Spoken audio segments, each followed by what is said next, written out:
Night's Herald brought news of your coming, of a great victory for Sauron! So he likes telling the future, eh? I've got a fortune for him, when you don't see in the signs.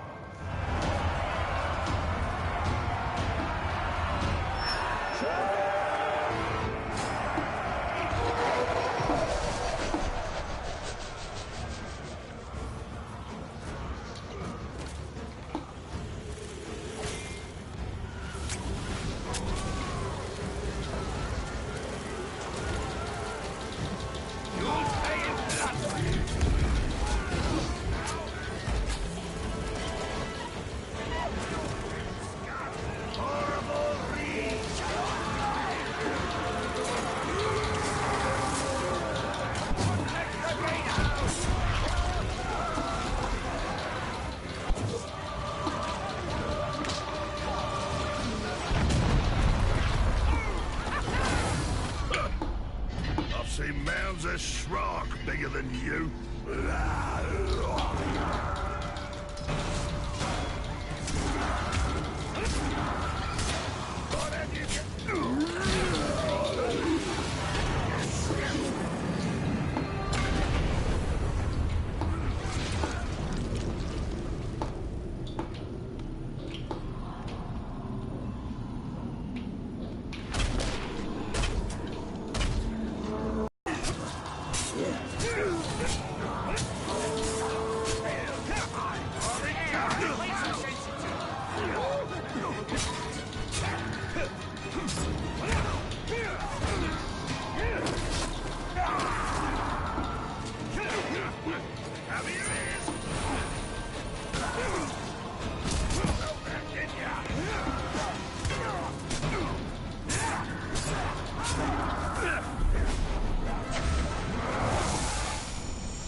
For fuck's sake! Can't stop. How are you, Daddy? How are you, Jackie? Been good? Have you had much? Not yet. Make it better. You turn the oven on.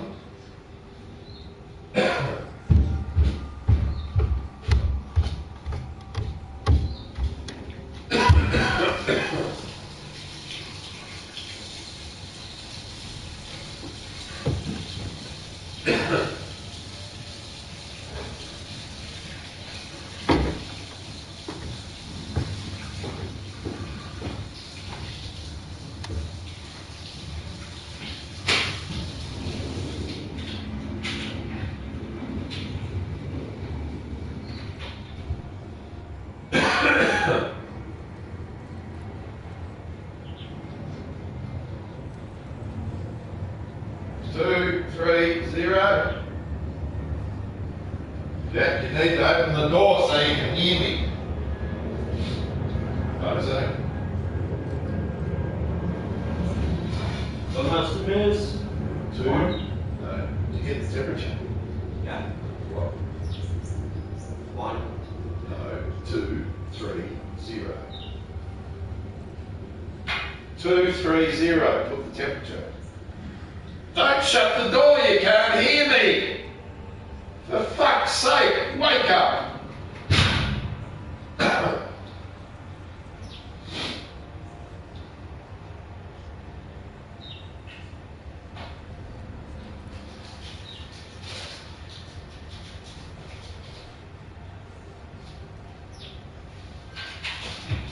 And what must it is?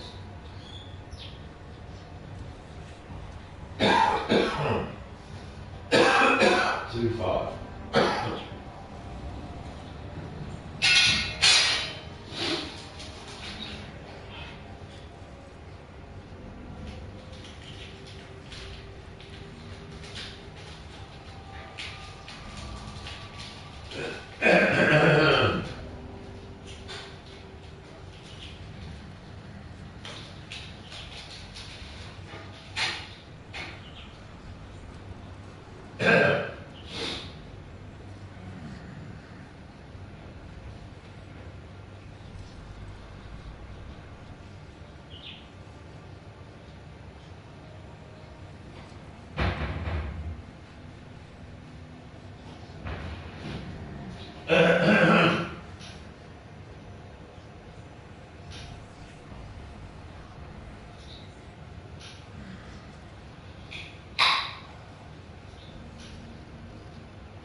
What you doing, Jack?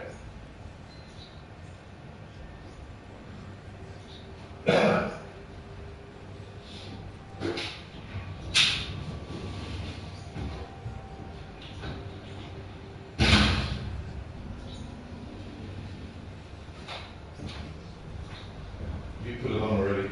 Yeah. I haven't even made the pizza yet, mate. Sorry. Did you notice?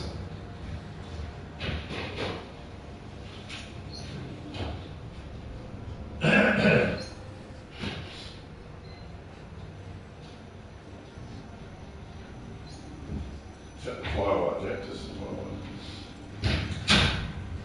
Can you turn the lights on, mate, please?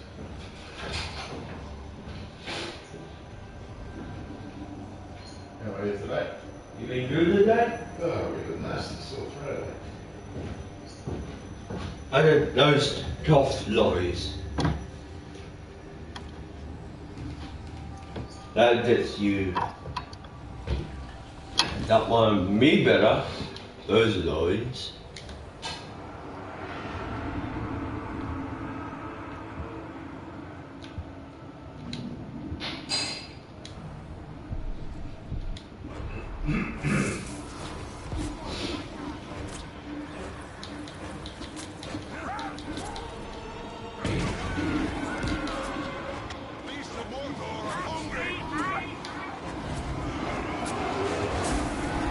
Next time you do the bleeding, I'll save it.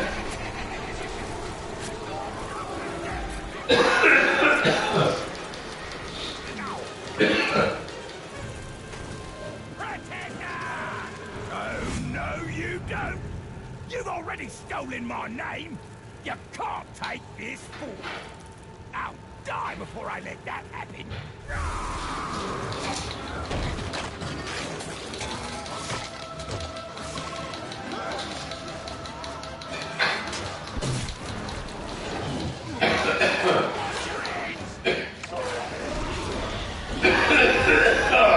Bloody hell.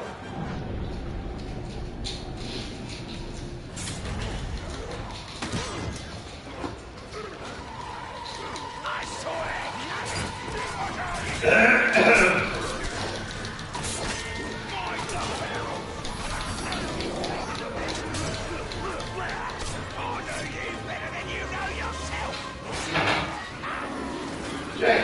Jack, you're using 2 sugars.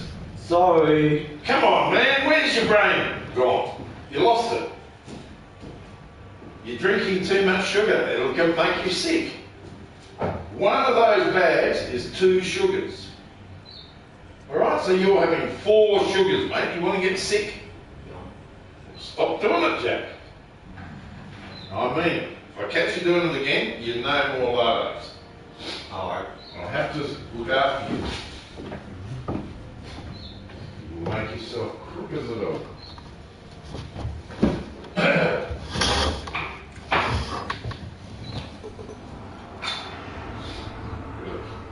Really focus on that. No, Yeah. Just, Okay, Dad. right, well, you said that yesterday and you've done the same thing again. Think about other things apart from games. I think that's all you think about.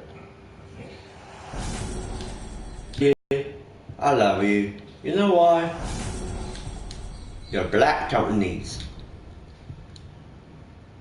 Oh, yeah? How did you know?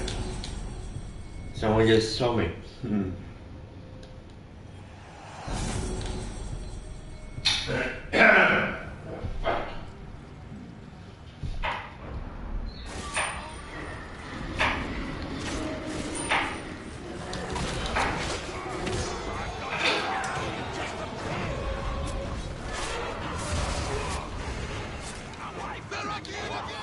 The old man there.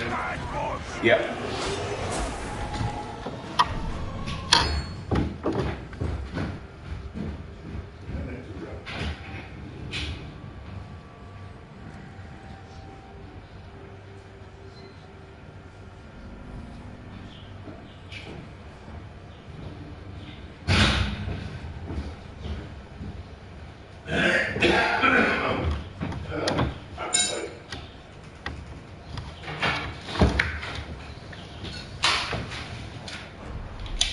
Go, boss!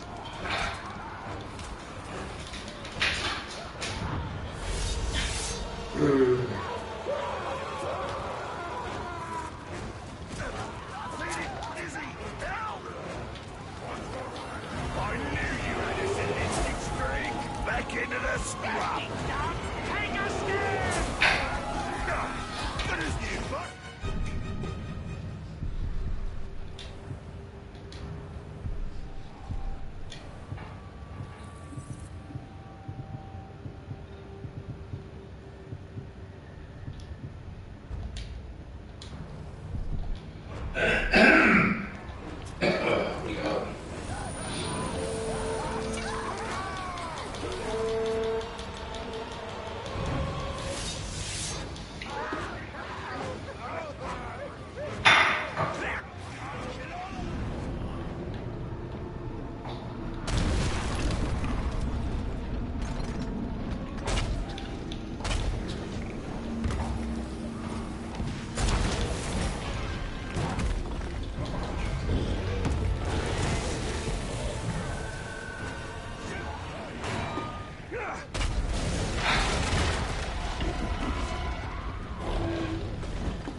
I know, right?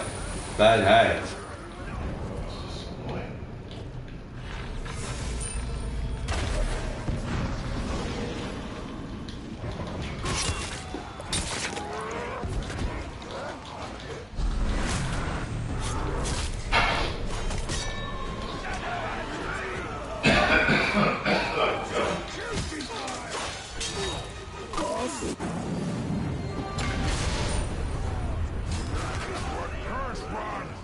The day we took this fortress from you was glorious.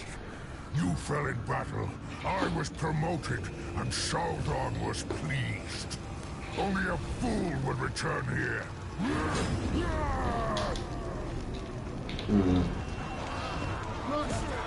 Let's see. Yeah.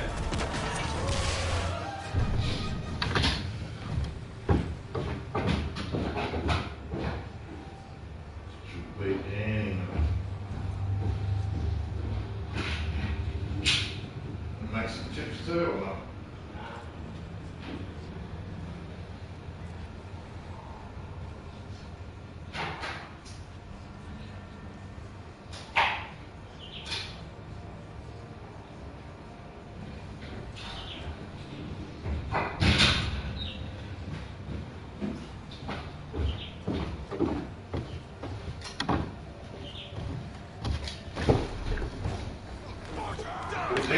Yep. Love you, you love me, and you will love me.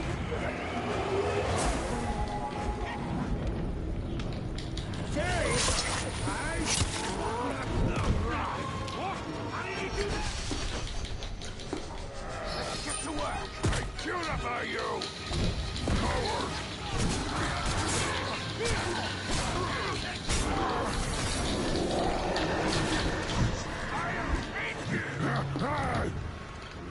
I curse you! You're a big boy, man. I transcend your skill! God be cleansed! Damn. Punishment for your...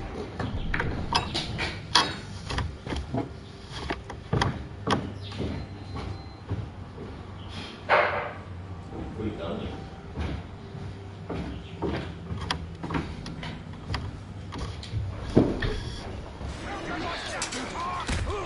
You shall receive my wrath!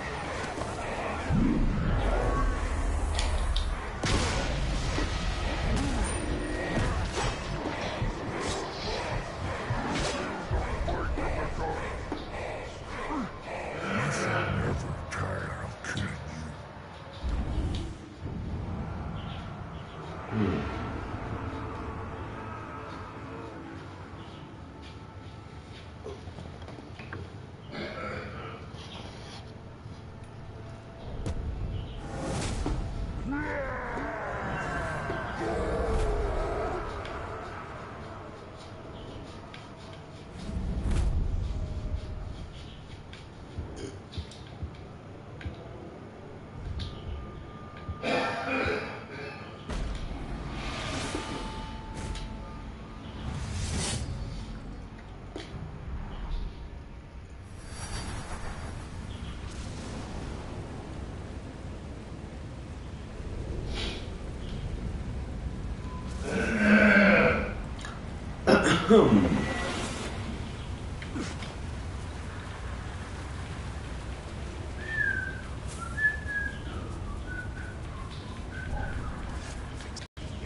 Poor daddy.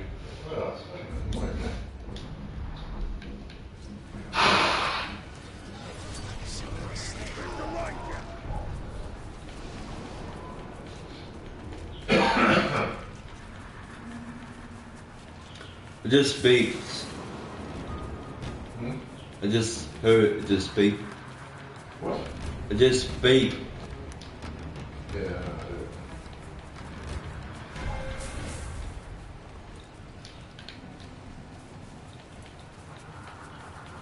Why?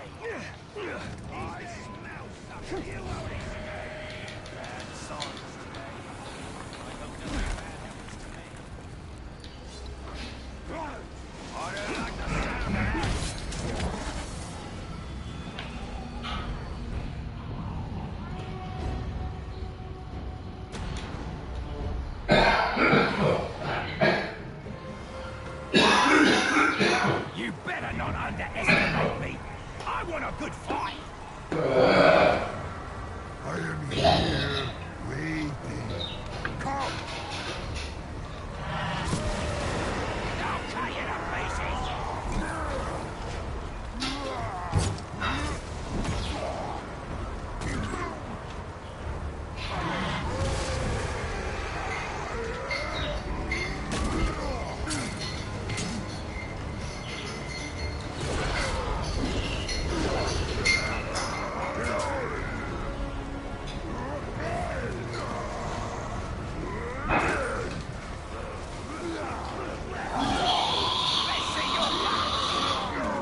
What the?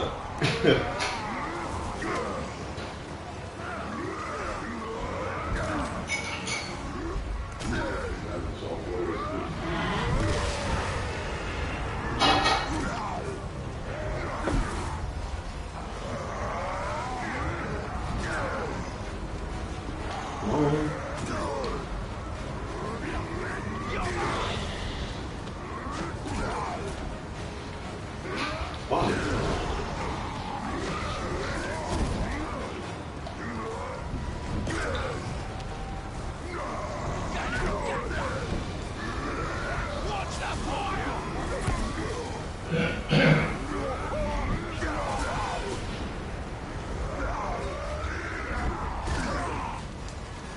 You're dead.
Trat, your face is annoying. I really want to slice it off. That's like my boy off. What are you waiting for? Gonna make this hurt. Ooh, you bitch. Ooh, you bitch. Let's blow up Middle Earth.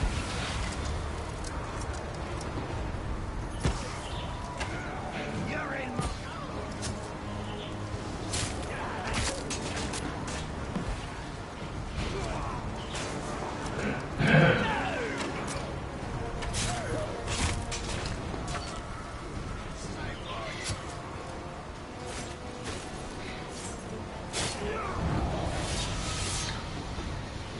Yeah, boy.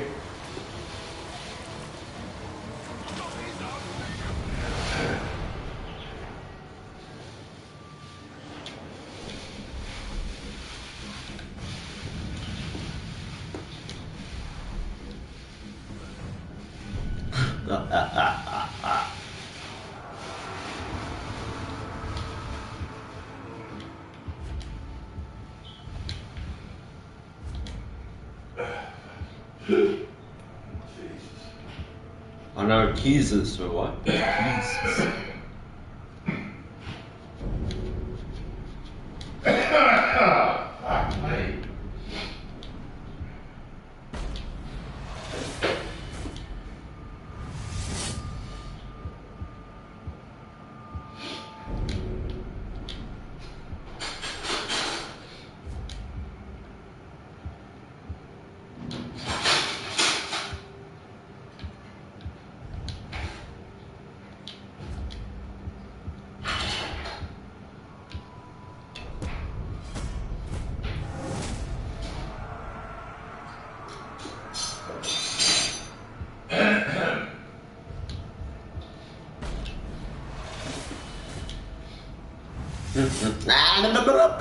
Say, but say, I am a bozo.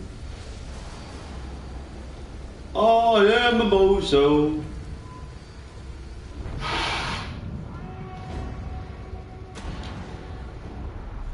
Ah, yeah, you doing down. Now you face a true follower of the Dark Flame. Dark Flame. You'll be in the dirt in no time.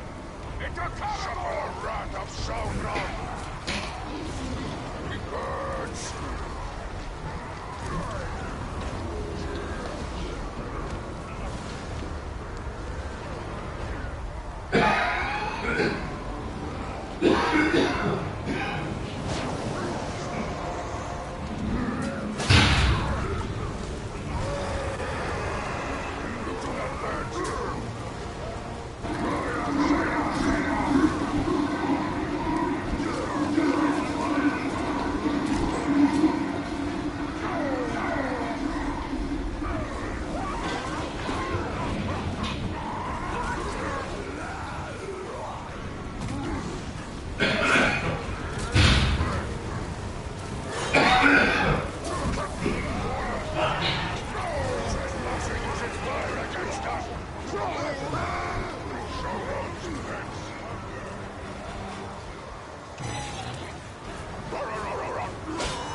Good boy.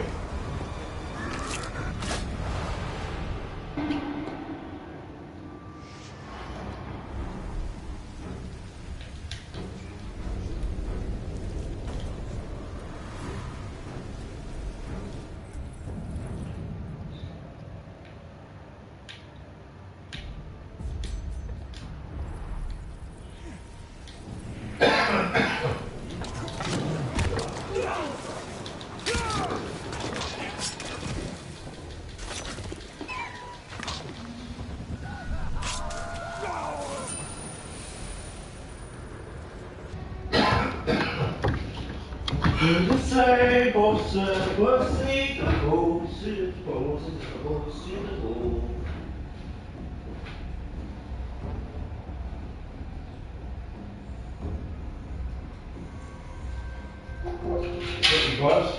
Yes. Why do you need soda? Well, I didn't know. I'm not looking at you, am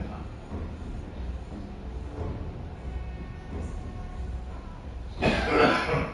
Oh, fuck's sake.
Yeah. Don't forget you gotta cut it up.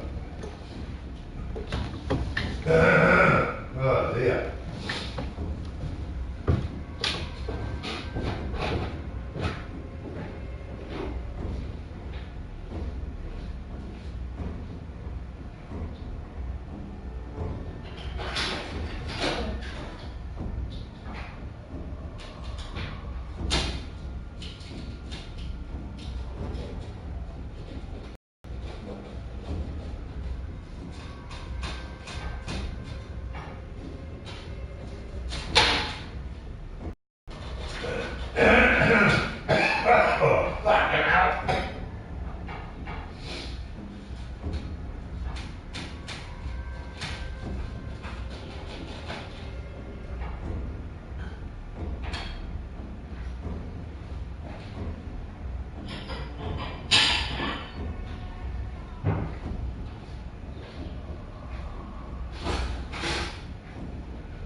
a couple more bits, mate, so I don't have to come back. Oh, I'm on my plate. Where do you get that from? There you got a hold of it.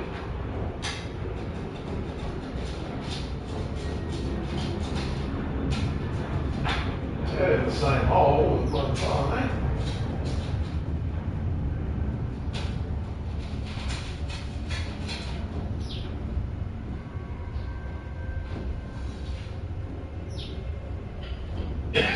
Oh, bloody hell.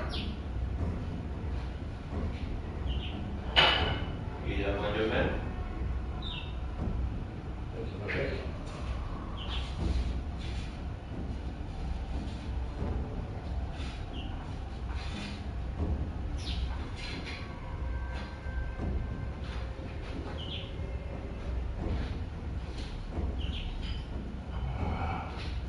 Hot, hey.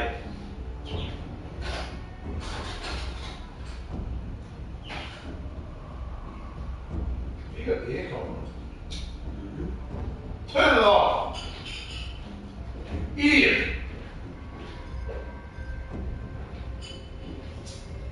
How dare you!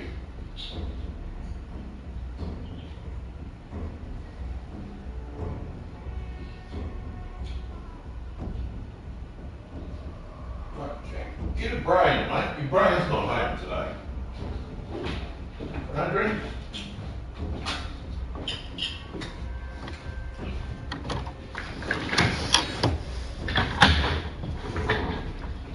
When you're on those games, mate, everything else is just nothing.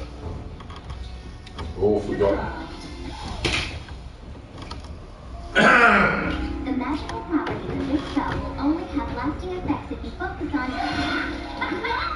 Rainbow Dash! Ugh. How in Equestria does that pony expect to find the history of the Wonderbolt's advance to the...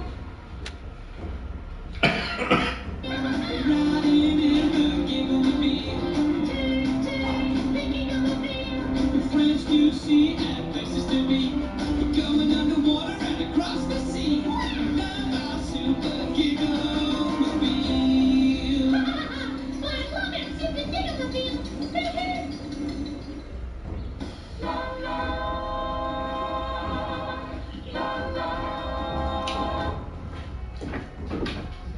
Oxford. Just put it down, mate. Technicals were unanswered. Letters returned unopened. And one day she just turned up here. A young widow with a child in tow.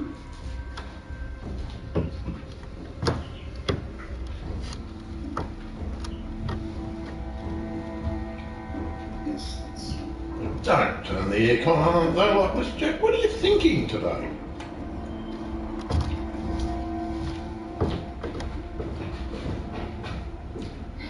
My husband always sometimes I think. You don't turn those lights off, mate. I was dreaming to him. He was at home when I told him. It was invisible to you growing up. No, it was most of the P word. And I missed her, or her. Missed her terribly. How long did you been for? 6 years. It wasn't an asylum. People wanted to see you. Mummy would have never allowed that. It was very nice. A colony for people like Anna. Yes.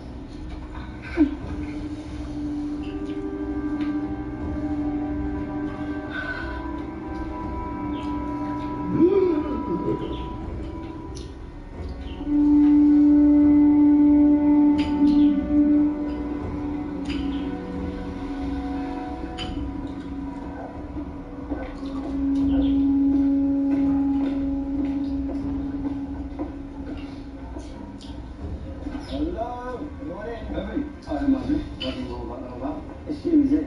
Me, sir. I'll just use some identification, if you don't mind. You know it. What's the rest of me other trousers? Hey. See, I've gone wrong. You got a jackpot. Part of ours, I'm afraid. I called an emergency number for the record. Payments are trying to go through, yeah? Oh, one of those. 3 weeks. Got constable personal things taking care of for a drink and a hot meal.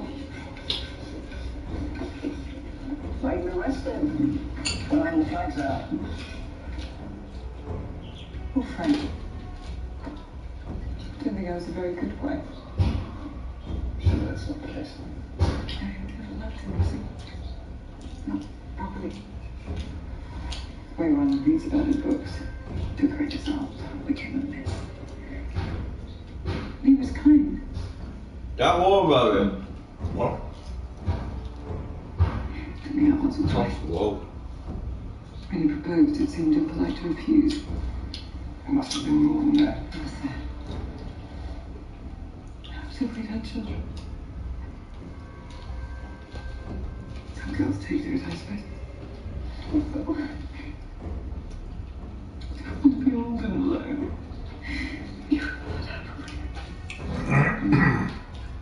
You are the most symptomatic girl in the whole world. You know I've always thought that. Have you? It's just he's Frank about it. I saw her first, that's it. Lucky devil, you don't watch out. I shall steal her out from my knees.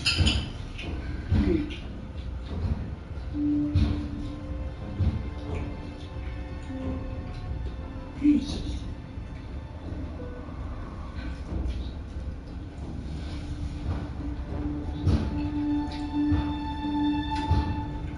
An honest mistake, sir. Well, I do have a gas bulge. Aye, the gas man covered. I spent 2 hours on the telephone last night rectifying matters at home. Mrs. Bright's evening was quite rude. An honest working man arrested while going about his lawful business. It's not good enough, Thursday.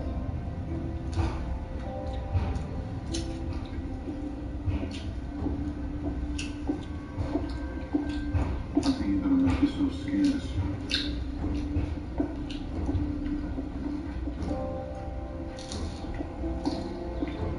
Man that is born of a woman hath but a short time to live, and is full of misery.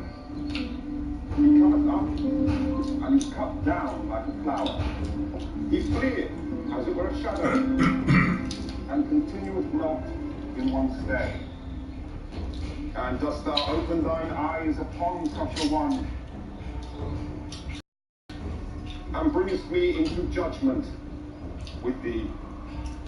Had you reported the bicycle stolen, Reverend Watford? No, someone else's need was clearly far greater than mine. When was this? Ah, a few weeks ago now. You know, I should have kept it chained, I suppose. It was found by the river in Godstone, outside public convenience. Do you know you? No. I don't know, but No, Fred. you can have some more? Yeah, there's a Dr. Cartwright. Frank Cartwright. He's a practice in Florence Park. Why are you making it sound very sad? I haven't see if there's any new ones. You're interested in science? Yes. Yes, I know chemistry at both of them all. But I've kept a keen interest in the nature of things, you know, the truth of them. Something we have in common. No, we share a passion for cruciverbalism, certainly. Yes.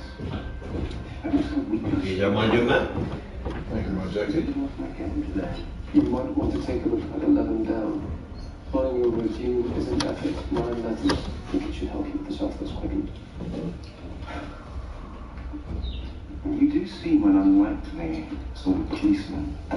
If you'll forgive me. Of course. Rather where I've ended up. By way of academe and a signal corps. Jack of all trades. The signal corps? No, Jack. What were you doing there? I was a cipher clerk. Cipher clerk. Indeed. I noticed a grave in the Minus 9. Lady Daphne Sloan, 1903 to 1960. Anything to do with the Sloans at Conway, would you know? Oh, yes. Yes, the Sloane family have a long association with St. Regis, going back many generations. Yes, I married one a few years ago. Not performed service, at least. Helen, would that be? Possibly. I'm afraid names don't count. You know. As a matter of interest, where were you Monday night? Monday night? Yes, I was here. Preparing the sermon for Sunday. It's an expository. St. Matthew chapter 7, verse 7. I have to ask, how did you find me? Process of elimination. There aren't that many left-handed vicars in the diocese. I'll see your box returned to you just as soon as we're done with it. Thank you. Well, seeing as you helped me, by way of recompense, after Beard teased, an exclamation of surprise will bring you home. 11 letters. It's something for you to think about on the way back to town.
Typing up my rather illegible longhand.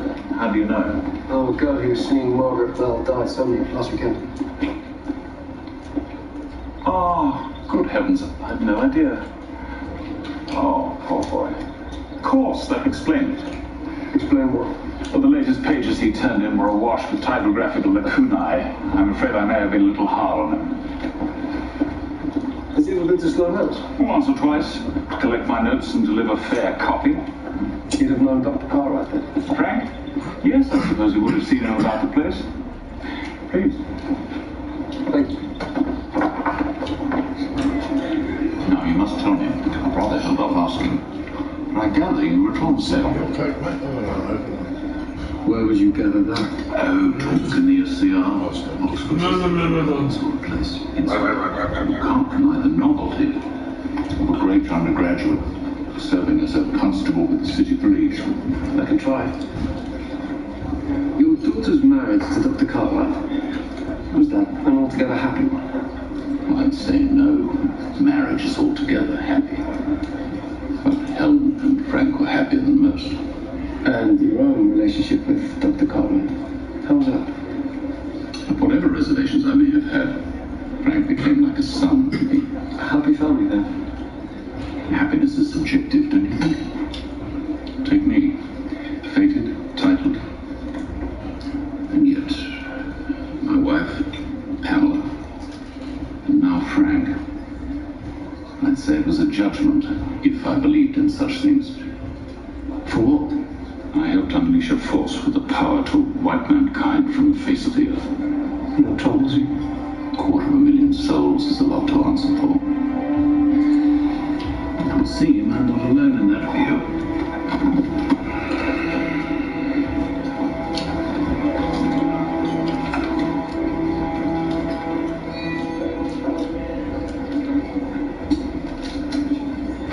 How long's this been going on? Oh, about 6 months. No specific threats as such? No, a single word most of the time. Variations on a theme. Monster, killer, murderer. To do with his war work? Well, that's how he took it, but now with his son-in-law being killed... Got the wind up, has he? We've got to see if there's anything in it.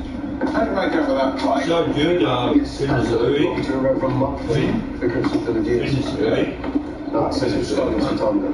3:30. Got him to cycle down the Godstone then. What's the issue? My word. Maybe we'll have better luck with this goat. Mr. Bright wants the river dragged, so I'm breaking out the companies. No. Jenks will do. He's got a list together of Cartwright's patients. I'd see you went through that, see if there's any with form, particularly firearms offences. Oh, there is one more thing, sir. Margaret Bell's boyfriend, Dennis Bradley. I thought we'd been over that. Turns out he's been helping Sir Edmund Sloane with his memoir, so if the murder weapon is the revolver taken from Sloane House, Bradley's been there. How do you know where to find it? Well, likely one of the family made away with it, wouldn't you think? They're run off anybody's yardstick.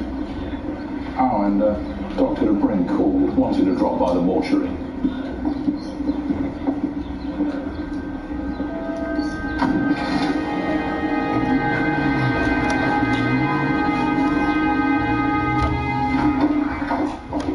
That sergeant of yours, Margaret Bell. Yes? Interesting stomach contents. One or two partially dissolved tablets. Consumption? No, either of a bluish purpley hue. Dye had leached into the lining of the gut. The point is, I've just had the results back from the lab. Drink now. Here's one thing. They're illegal, aren't they? As of last year. Pancake each. Unfortunately, that doesn't mean people have stopped taking them. Yeah, make a pancake. Well, me. Like a good drink, that's where I draw the line. Derek wouldn't get mixed up in anything like that, officer. No, he's never been in any trouble. We'll have a nice drink now. By Tom. Got a decent future ahead of him. If he knuckles down. Knuckles under him. See what I mean? Go and see to that tea. No, don't trouble on my account, Mr. Clark. Go on. He's not a bad lad. Just it's been hard on him since losing Ivy. I promised her I'd do my best, but the boy needs his mother. All said and done.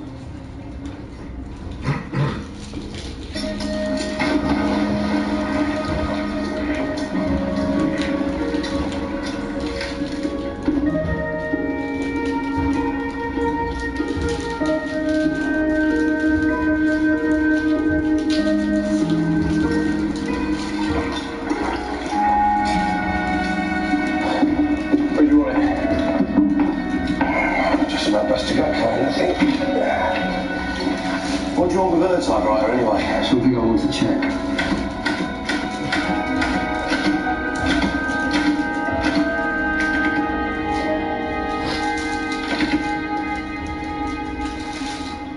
Must be difficult typing all this yourself now. What does that mean? Up until the last two messages, the hate letters sent to Sir Edmund Sloane were written on a Remington Model 5. Specifically Margaret Bell's Remington Model 5. What makes you think that? The E key is misaligned. I'd expect Sir Edmund's memoirs to show the same anomaly. Did Margaret type the hate mail for you too, or just the memoirs? Just the memoirs. I tapped out the rest of the messages while she was taking a bath. If I notify the college, you'll be sent down. You've worked hard, don't throw it away over nothing. Nothing. I thought maybe he felt some remorse, some prick of conscience.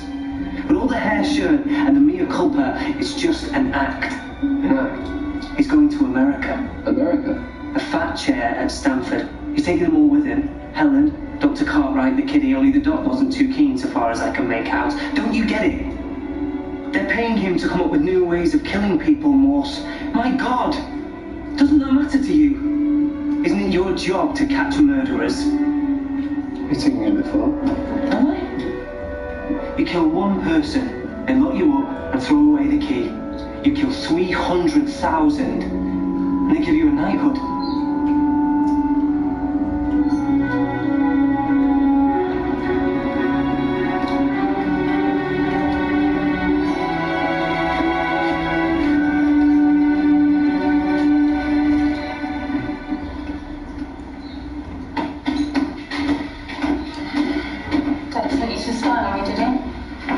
No, I just wanted to make sure that you were all right after yesterday.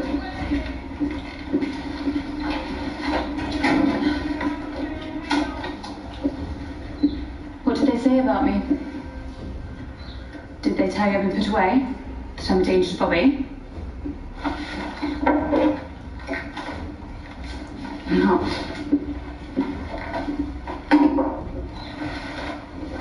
It's the first time I've had in over a year. It was a shock hearing about Frank that way. Is there anyone you could think of who would want to do him any harm? No, of course not. He was kindness itself. If it hadn't been for Frank, I'd still be locked up.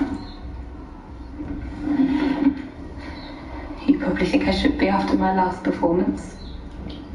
They can't keep you from your son. You don't know my family. I can see him, visit,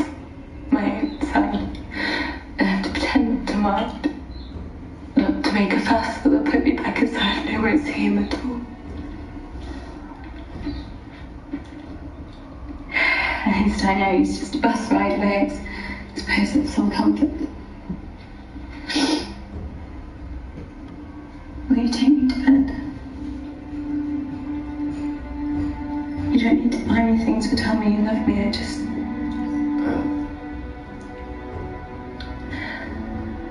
Gangster throw. I'm here in a position of trust. I want your time. I should go. No, stay, please.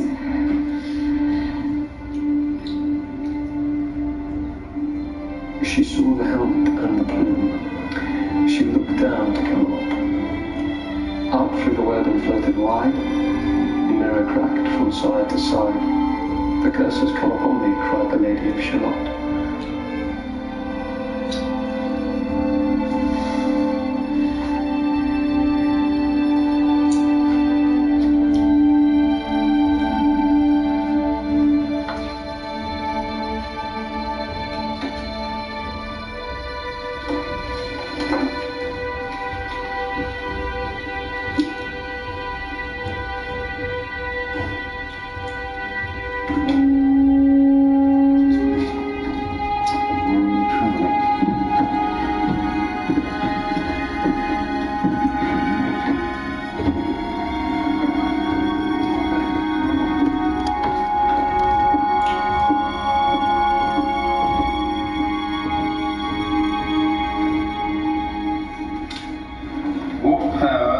Constable, read a bookmaker's pen.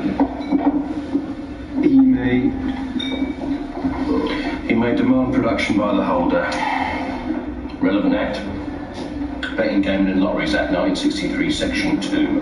Come on, matey. These are the easy ones. Try another. What's the point? You wanted testing. I can't get my mind on it. There's something about this Cartwright case. Something I'm missing. There's this girl. Well, she's beautiful, incredibly so. But there's a sadness to her. Nothing left to hope for, but somehow holding on. Oh, all right, actually, aren't you? Most lads got you down as a bit of a queer fish. Have they? Standoffish. Rude. Right. You can't rub along with people in this job if you want to get on. Don't worry about this. You'll get it. Just got to keep going over it and over it till it sticks.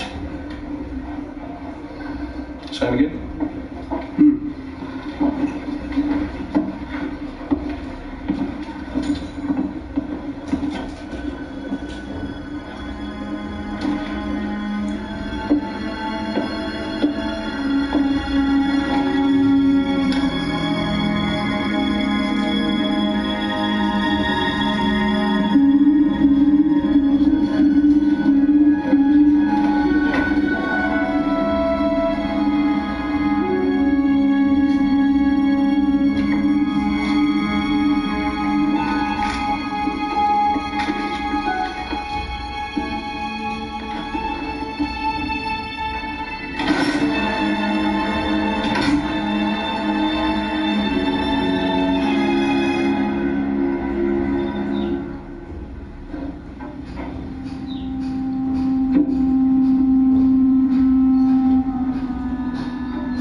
Amphetamines? That sudden death, Margaret Bell. According to doctors who printed her heart attack was most likely brought on by amphetamines. The army gave us Benzedrine in the desert. Had to keep you alert. Did they? Funnily enough, I found the German 88s managed that quite nicely on their own. There's a boy in the Margaret Bell case, Derek Clark, works at the East Cowley Post Office now. He denies it, but I'd be surprised if it wasn't him supplying Margaret. You think this Clark boy had a Cartwright? I think it's a question well worth putting to him. Maybe he panicked and killed Cartwright to cover his tracks.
Mr. Clark, can you hear me?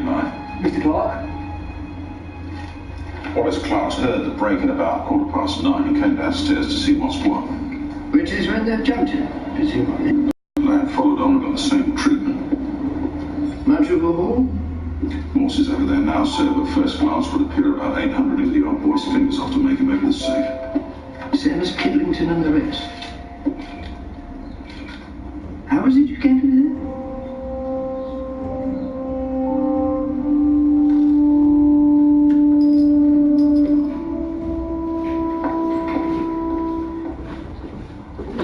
I know you've already spoken to D.I. from robbery, Derek. But I need to ask you something else. This amphetamine business. On my father's lodge, sir. I wouldn't have anything to do with that sort of thing. You give Margaret Bella amphetamine supplied to you by Dr. Frank Cartwright. Who's he? Him. He's been in the post office, but I don't know. Only to serve. Didn't know his name was Cartwright. But you did go back to Margaret Bell's room. They were your cigarettes and the saucer on the sill. It was just a bit of a kiss in the cuddle, sir. I left her, I swear. Where were you Monday night? I was working late at the shop, sir. With Mr. Trudy, the regional manager. We were going through the court list till got midnight. You can ask him, he'll tell you.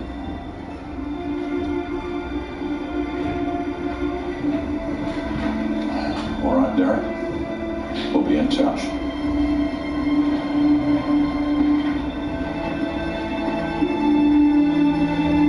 I see. Yes, indeed. Thank you. Suppliers confirm it. Frank's been ordering Drinamel surplus to our regular requirements for the last 6 months. There's no chance you could be mistaken here. No, sir. Dr. Cartwright's fingerprints were found on the package. I can't believe it. Frank was... It's just utterly out of character. Yes. Yes, he is. Thursday? Oh, I wonder, might you identify this handwriting, Dr. Printers? When was this? Which? In the red. When did it happen? That's Frank's school. I know a mile off. I see. It's even worse than mine. Yeah. Looks like he's jotted down a call out. What? Both of them? There's something I needed to clarify. Thank you. We're on our way. Thanks for your help, Doctor. We'll be in touch. Morse?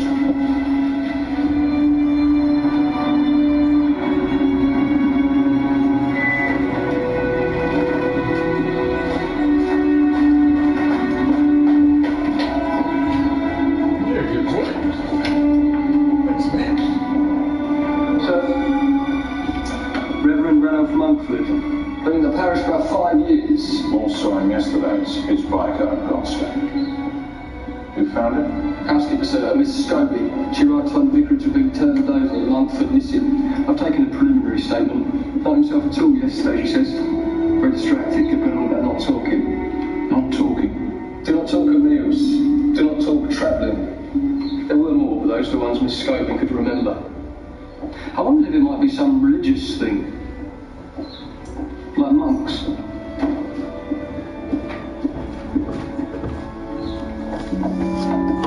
you, Mrs. Taylor.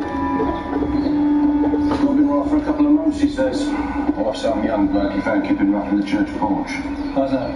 Reverend's put him up for the night. Next morning the blights cleaned him out. Made up with his prize coin collection. Killed between 8 and 11 last night. 3 shots, 2 in the back, which sent him off the ladder, followed by the coup de grace from close range.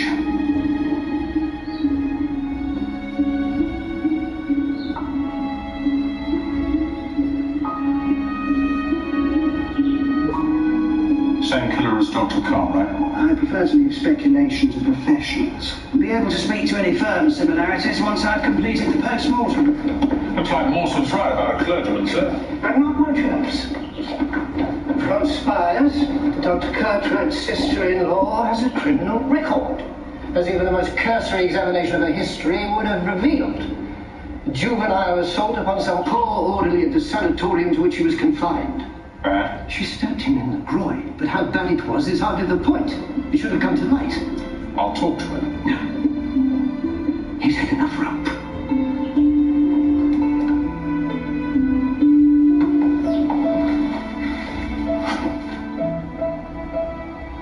Boss? Someone was looking for something. But if Reverend Mumford was lying about this bike being stolen, what if he was there and Goldstone saw Dr. Cartwright's killer? Then why didn't he come forward? I don't know. Maybe it was someone he knew. What if he was trying to protect them? What if he knew? I can see you got the bit between your teeth, but there's been a development. Let's get a drink. It's not her. Maybe, maybe not. The point is, you should have checked. I didn't need to. Why? Because she's a damsel in distress. When it comes to a bird with a wing down, you've got a blind spot a mile wide. It'll be your undoing. There's a child in the middle of this being kept from his mother, in case anybody hadn't noticed. If that's a blind spot, then so be it. Derek Clark's lying, sir. He's involved somehow, I know he is. He may not have been entirely straight with us about this Margaret Bell girl, but at the time Mumford was being shot, Derek Clark was being trussed up and beaten senseless at the post office. I don't know. Well, I do. You're being returned to general duties for the present.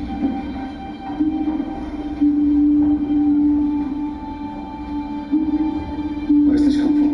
What? Mr. Bright. That's my decision. Best you hear it from me. 6 months' time, a year.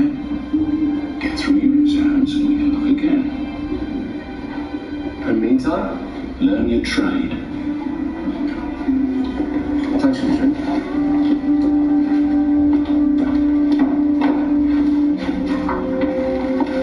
I'm a good detective. Can a poor policeman? No one can teach you the any fool can learn the second.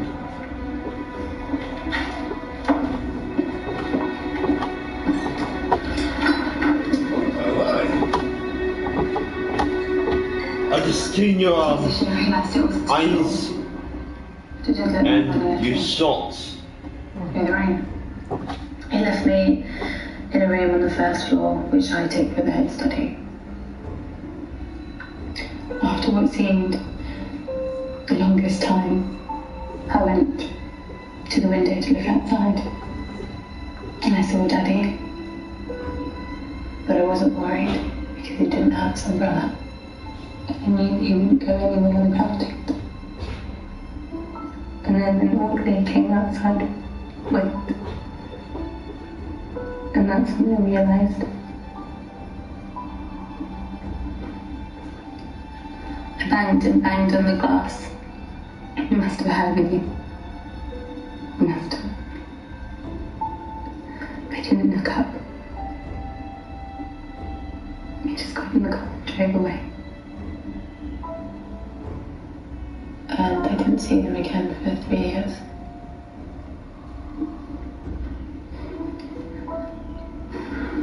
It's come to that you assaulted an orderly there. There were some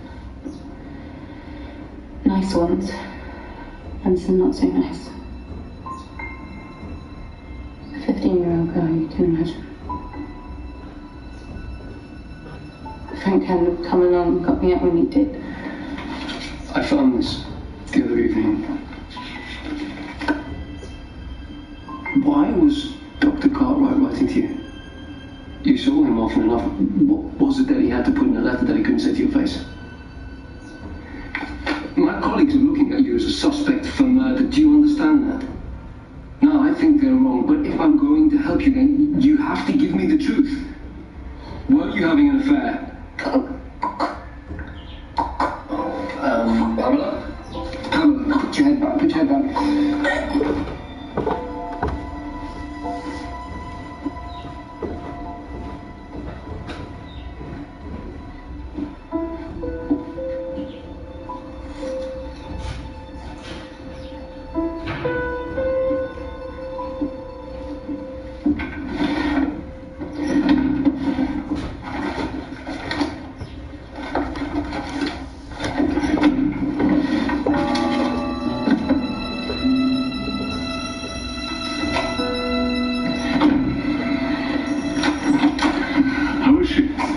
She's asleep. I'll put her to bed.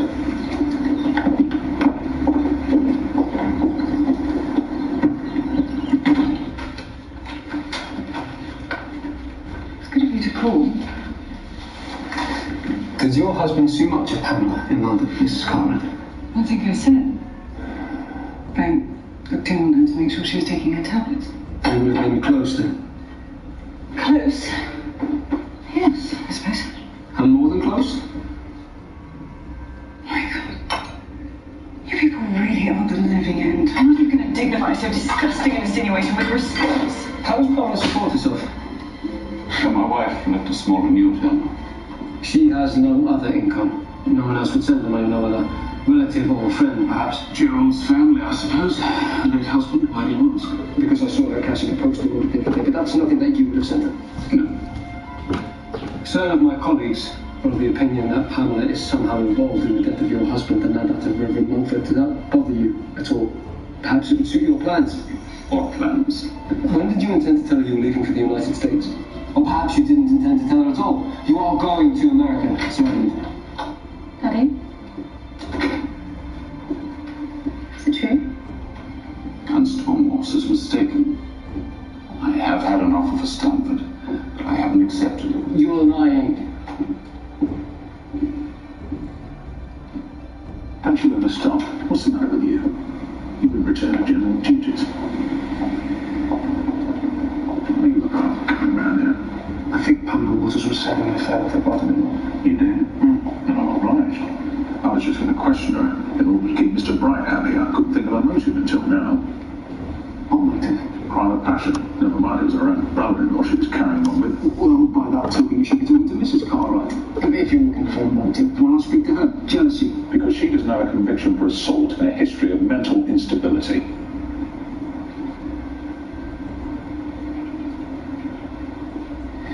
When you search the flat, you're going to find a gun and some ammunition. Oh, what will I? What's that? Sir Edmund a missing revolver? I thought so. And just when were you thinking of mentioning that exactly if I haven't come round? So I need to tell you... Sir, not this time. I don't want to hear it. I'm warning you, Morse. For your own sake, stay out of this case. I mean it. You come within a mile, I'll see you out of the neck so fast you'd think you might touch the floor.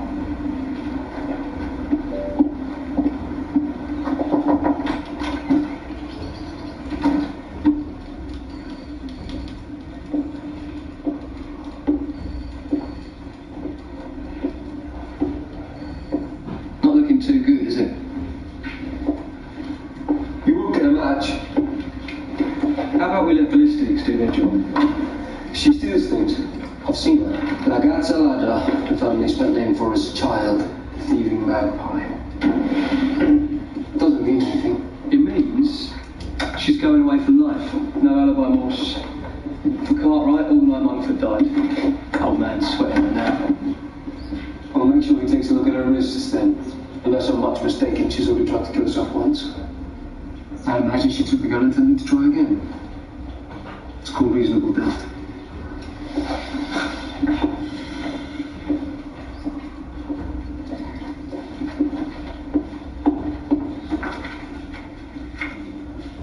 7 and 6 each week.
This is a police call.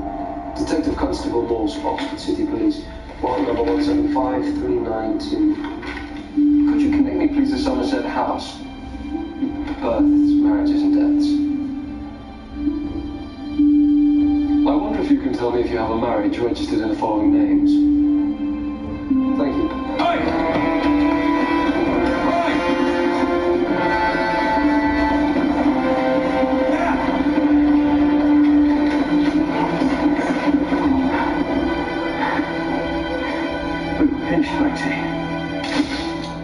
Turn to your left. Constable Strange, sneak the gas meter, man. Better get counting, fair few shillings in there. Police work, Morse. It's not Gideon's way, I know. But it's what gets them up the steps.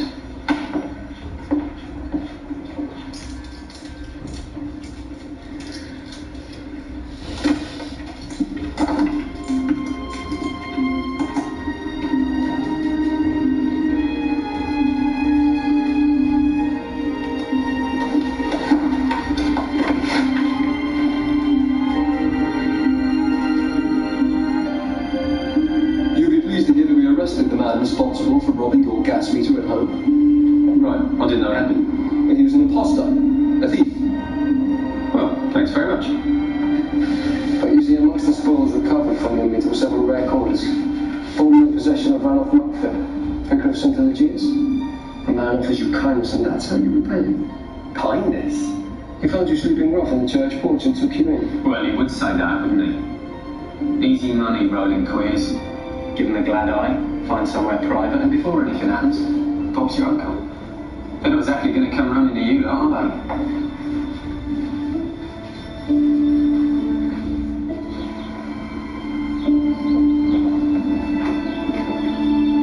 How's he up to?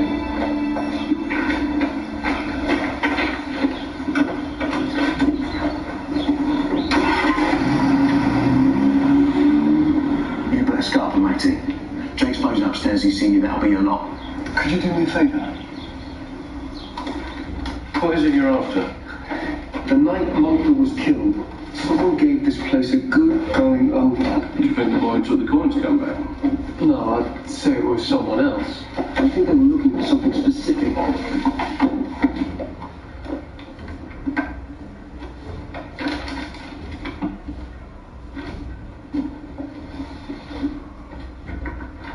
Good God. The Golf, Cheese and Chess Society. Bloody hell's that one, isn't it? Prior to the police I served in the Signal Corps, my instructor had worked at another facility during the war, home to the Golf, Cheese and Chess Society, GC&CS, the Government Code and Cipher School. Monkfield was a cryptographer. A what? Code breaker. I told him I've been in signals. I've been an idiot. Have you? Breadcrumbs. Breadcrumbs? Yeah, when Hansel and Gretel entered the gingerbread house, they left a trail of breadcrumbs so that they could find their way home. But what's breadcrumbs? The answer to a crossword clue is the last thing that Monkfield said to me. Breadcrumbs was his insurance, in case something happened. His way of letting me know he'd leave a message.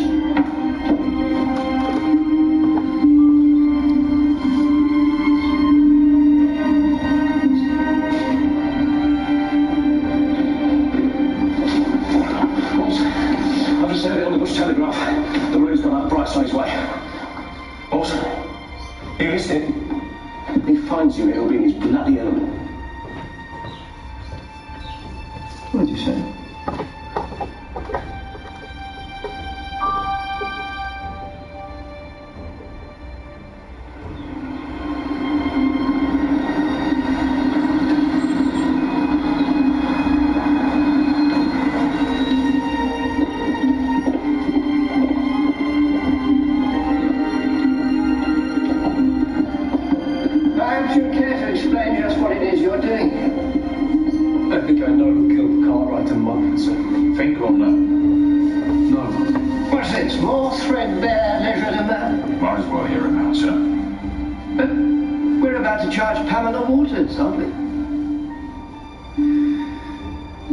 Every Friday, Dr. Cartwright went to the East County Post Office and had a postal order made out to the sum of 10 shillings. Every Monday, that order was cashed by Pamela Sloan.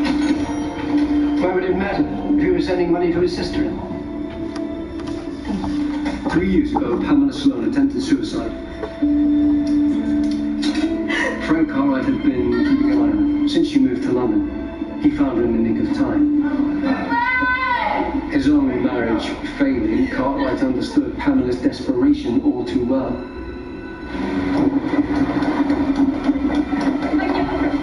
Two lonely people in a big city far from home, they looked to one another for companionship and comfort.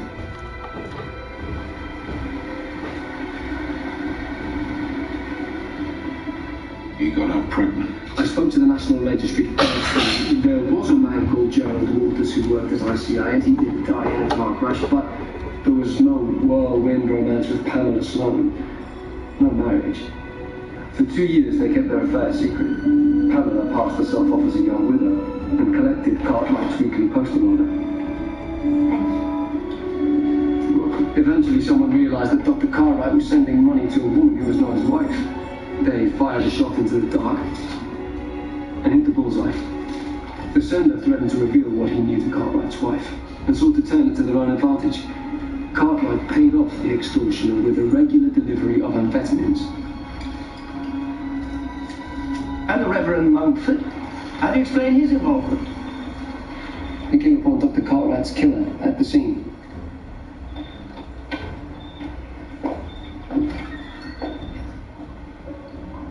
Unfortunately, the murderer also recognized the Reverend Mumford. You might have heard this compelling Thursday, but so far it seems to me nothing but surmise and rank flummery. If he knew who the killer was, why didn't he just come forward? And explain what he was doing cycling to a public convenience miles from his parish at 10 o'clock on a summer's evening. He can prove none of it. Actually, sir, I believe I can. What are you going to do? Produce some eyewitness from thin air? As a matter of fact, sir, we do have a witness. The Reverend Mumford. Shall I send back to the station for a Ouija board? All right, Jakes. He's left us a message. It's been staring us in the face all along. What message? Hymn numbers? Actually, sir, that's the last thing they are. First time I saw it, I thought it odd to have 17, 18, 19 following on like that. Last time I saw Mumford, he hinted he intended to leave a message, something that might speak for him. Even if he wrote down what he knew and hid it somewhere at home, it might be found. And someone did search the vicarage the night he was killed, looking for exactly that. Fearful for his life and afraid the truth would die with him, Mumford concealed the killer's identity in the hymn numbers. Concealed? I've since found out that Mumford worked in ciphers during the war. You're saying these hymn numbers are some sort of code? Exactly, sir. Only I couldn't find the key until now. Actually, it was strange, hit upon the answer.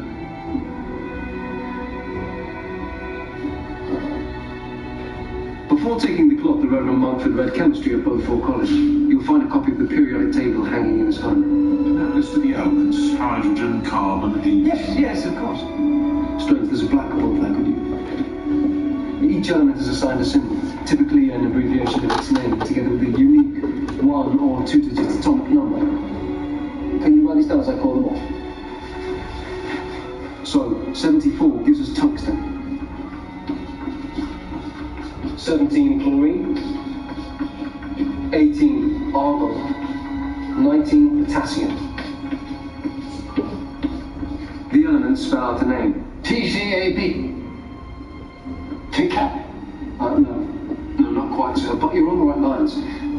The chemical symbol for tungsten isn't Tu as you might expect, it's W from the German wolframite, and potassium isn't P as you might expect, but K after the Latin cadmium. Taken together, tungsten.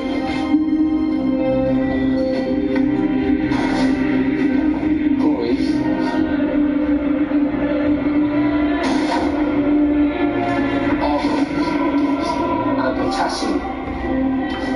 WCLARK. Wallace Clark.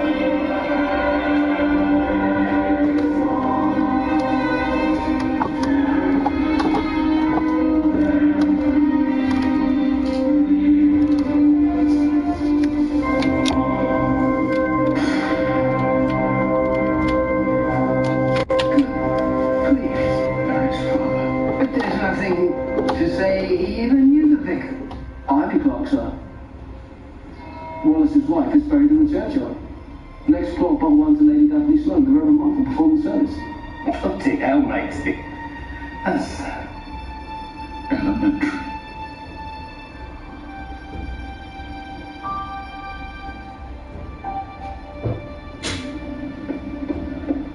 I promised Harvey I'd take care of Derek.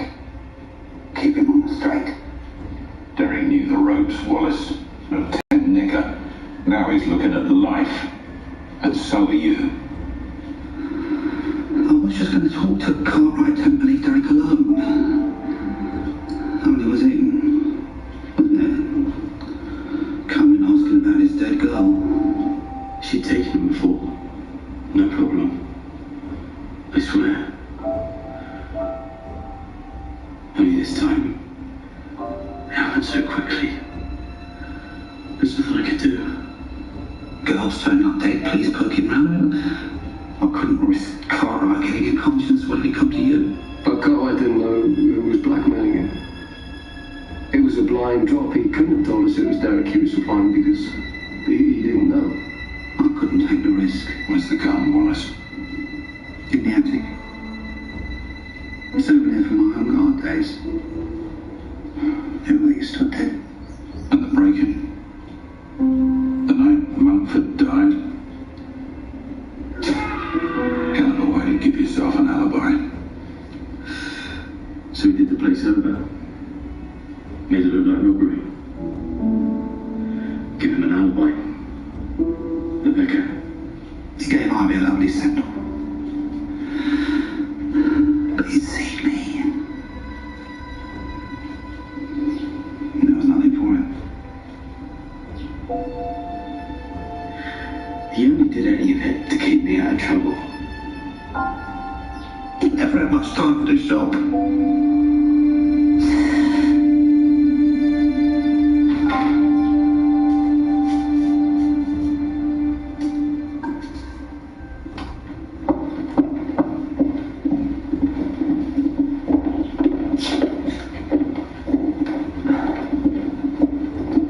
Just remember, sir. Just remember, sir.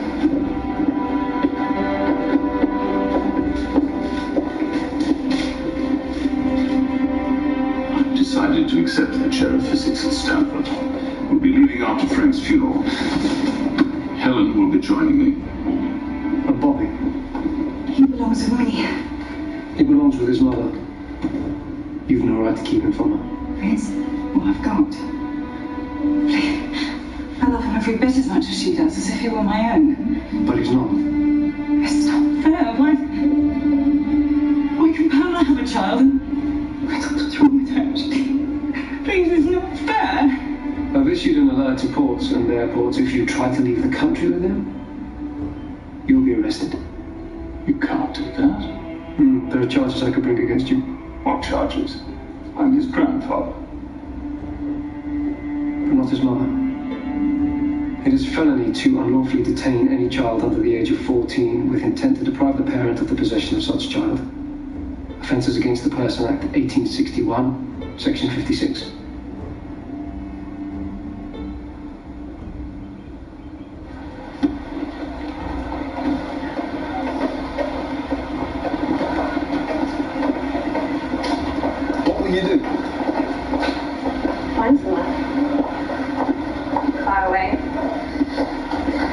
treat. Now I've got Bobby back. How are we doing things silly again?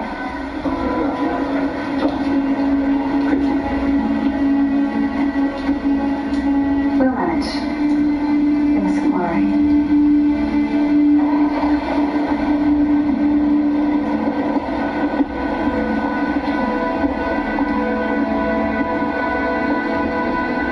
I did love him. Frank.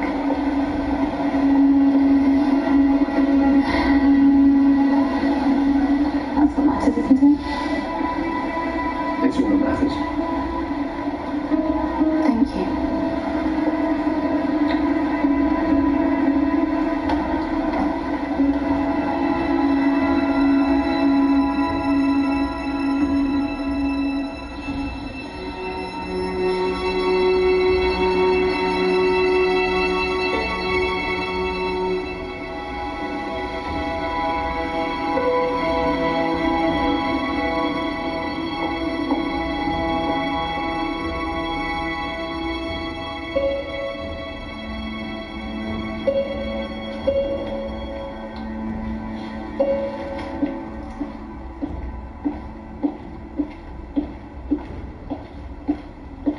I heard she was leaving town. That's a good thing you done there once. Hope so. Running back to the station. Thanks, but got to get to court. The gas meeting committal. Well, that's today, is it? This afternoon. Well, it helps Strange make sure the case papers are in order. How did this work? Well, I'll see about that in now.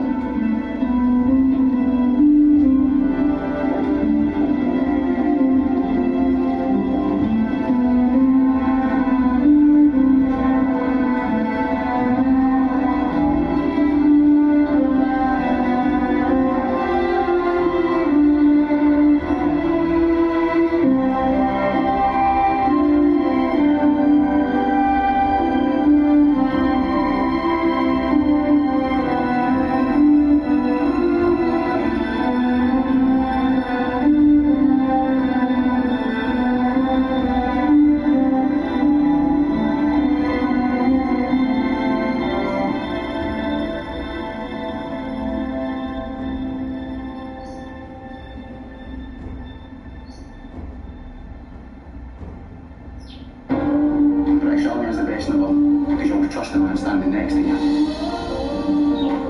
He'd do anything to get rid of the British. Such close relationships we make in army life. But we pack up and we move on.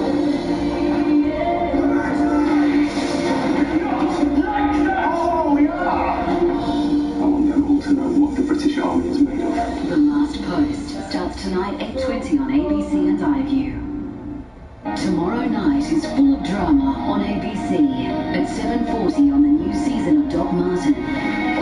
Yes. Port Wyn will say goodbye to an old friend.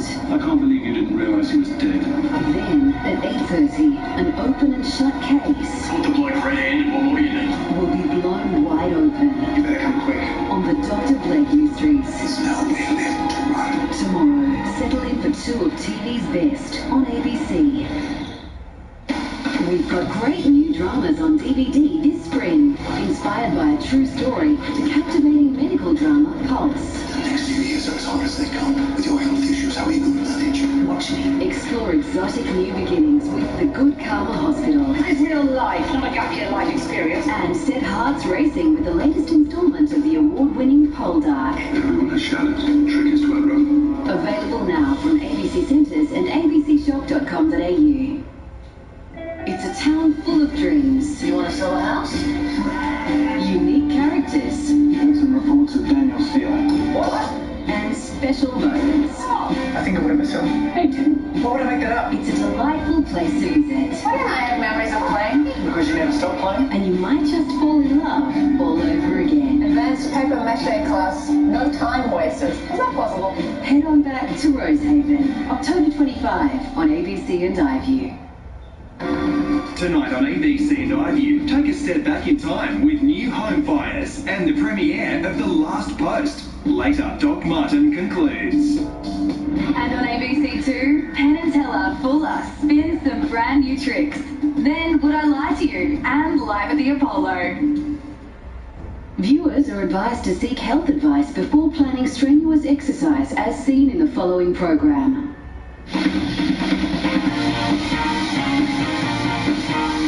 We all know we should be exercising more. But most of us aren't sure how we should be doing it.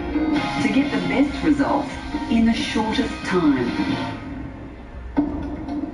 I'm Caroline West, and as a GP I see people every day who benefit from a little more movement, a bit more exercise. But I recognise when it comes to exercise it's a really rapidly evolving science, and even as a doctor it's hard to keep up to date. I'm an active 54 and I want to stay that way. I'm Dr. Charlene Nayak. As a cell biologist, I understand the inner workings of the human body. But when it comes to the big picture of health and fitness, I've got a lot to learn. I think of myself as being allergic to exercise, but that might have to change.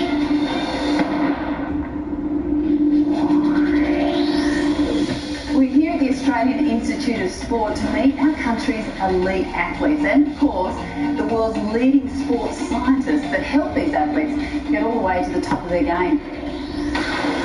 Over the next week, we're going to explore the latest science on how we can exercise better. Accelerating. We'll see how elite athletes train in a way that can save us hours. Heart rate's 162, right where we want it. Road test the best ways to beat the pain of aching muscles. And discover one thing most of us get wrong about exercise as we age. One of the ways that older people die is from the lack of muscle mass. We want to know what secrets we can steal from the Formula One of fitness and see how it can help ordinary people like you and me. Okay. There's good research to show this is really good for bone health. It could just change your life.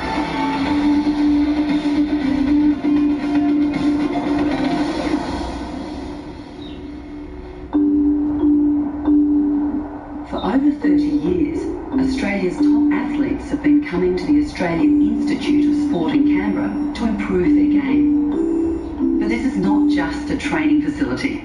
This place is a giant health and fitness laboratory. How are you feeling? Good? Do you mind if we go a bit faster again? Accelerating? Here inside the High Performance Centre, these sports scientists are on the cutting edge of research thanks to the studies they make of their medal-winning specimens, the Formula Ones of fitness. Oh, wow, what an amazing setup. So what can family hatchbacks like us hope to learn in a place like this? Welcome to the AIS. David Hughes is the Chief Medical Officer for the AIS. Chloe Esposito, you know who she is? I'm very familiar with Chloe. Yeah. I'm a big fan of hers. So Chloe is one of our great success stories. Chloe Esposito brought home Australia's first ever modern pentathlon gold from the Rio Olympics. Today, 20 cameras are tracking her motion, capturing the smallest micro gestures. Data and visualizations like this allow the scientists here to make the minute changes that can lead to medal-winning performances. So you obviously get so much information about elite athletes like Chloe, and clearly it's working. Yeah. She's won a gold medal. But what about regular people like us? I mean, what sort of information can we take away? Great question. The data that we're able to collect now is unprecedented in terms of what's gone before in high-performance sports settings. And the good news is that not only do we use that data now to assist people like Chloe and future athletes who achieve for Olympic gold, but we can translate a lot of that data into real-world settings for everyday Australians to ensure that they get the most out of wherever they are at with their exercise life and with their general health. And stopping. Here, it's all about the data. Careful measurements from thousands of athletes have revealed insights into how to improve human performance. And not just for elite athletes. So that's 5 k's an hour. how would you feel about going through some of these processes yourself, and we see what we can find out about the two of you and where you fit on the human performance continuum? Well, I'd be kind of interested to know. I'd be very curious. Let's do it. If we're not training to compete, why is exercise so important? To help answer that question, we're having our health and fitness measured up in much the same way as an athlete arriving here for the first time. Hi, VO2. We are. Okay, Charlene, we'll get you to hop on the bike now. VO2 max is how they measure aerobic fitness. A big factor in how far and fast an athlete can run, cycle or swim. How does that feel, alright? Yeah, it feels good. Oh, good. But it matters for us, because aerobic fitness is also a great predictor of life expectancy. Okay, we'll just get you to put this in your mouth now. It's like a snorkel. Are you good to go? Great, we'll get started. In 3, 2, 1, go. So start pedaling, bring your ribs up. I have to maintain a constant target speed. This is your nice Sunday stroll. Head physiologist Sally Clark is going to increase the resistance every 3 minutes. And pretty soon, that's going to hurt. Obviously using that Tour de France visual to help you channeling Richie Port or Cadell Evans. So I can see that his VO2 is, over time, is going up slowly. So at the moment it's sitting on 32 mils per kilo. Okay. So he's on his way to his max. That's 32 mils of oxygen per kilo of my body weight that I can turn into power at the pedals every minute. For a male of my age, anything over 43 is a good score. Keep going. Keep going, Charlie, that's it. Keep going. Let's still going on. To get an accurate reading, it has to be a test You're still improving. to exhaustion. Come on, let's show us what you got. Good work, 15 seconds, come on, Come on, keep going until we get a reading. You can do it. Sandra, come on. Come on. Another 5 seconds, see this out, see this out. Come on, another 20 seconds, see it out, come on, come on. Push it through. And okay, all the quits there. Okay. Alright, so how hard was that last effort? 19. Great, wow. So proud of you. I've lasted 14 minutes on the bike and reached 225 watts of resistance. God, you set a high bar now. I don't know why I'm putting myself through this, but no, I'm looking forward to seeing how Caroline goes and who the winner is. And you're free the first minute. Women on average have slightly lower VO2 max than men as a result of having less blood volume and differing body composition. But that gap is dwarfed by the difference between couch potatoes and high-performance athletes. Almost to the end of this stage, Caroline. Champion cross-country skiers and endurance cyclists often clock double the average. All right, that's 5 minutes down, Caroline. Okay, don't let that cadence drop. That's it, keep pushing. That's it, working 30 second blocks, Caroline. That's it, come on, come on. Stay on top, you can take cadence on. 15 seconds, Caroline, come on, come on. That's it, That's it. 15 more seconds. Come on, let's go. Let's go. All right. All right, well done. Amazing. Oh, well done. How are you? Oh, dead. Jeez. I've hit my limit a lot sooner than Charlene. Why don't they make us do these things? Oh, it's interesting though to see what it's like to just push yourself at that level. You go, I can't go any harder, and you go, okay. Yes, I can. I'm a little step harder. Oh. While Sally's team crunched the VO2 numbers, they've saved the worst for last, a fasting blood glucose test. How'd you go, Caroline? Well, I didn't notice it, to be honest. Really? Well done, guys. Thank you. The VO2 max and blood glucose tests should put some hard numbers on our fitness and health. Once Sally and David reveal the results. I'm in. So, Okay. who won, Sally? Let's be honest. We'll have to wait for that for a moment, but we'll start with you, Charlene.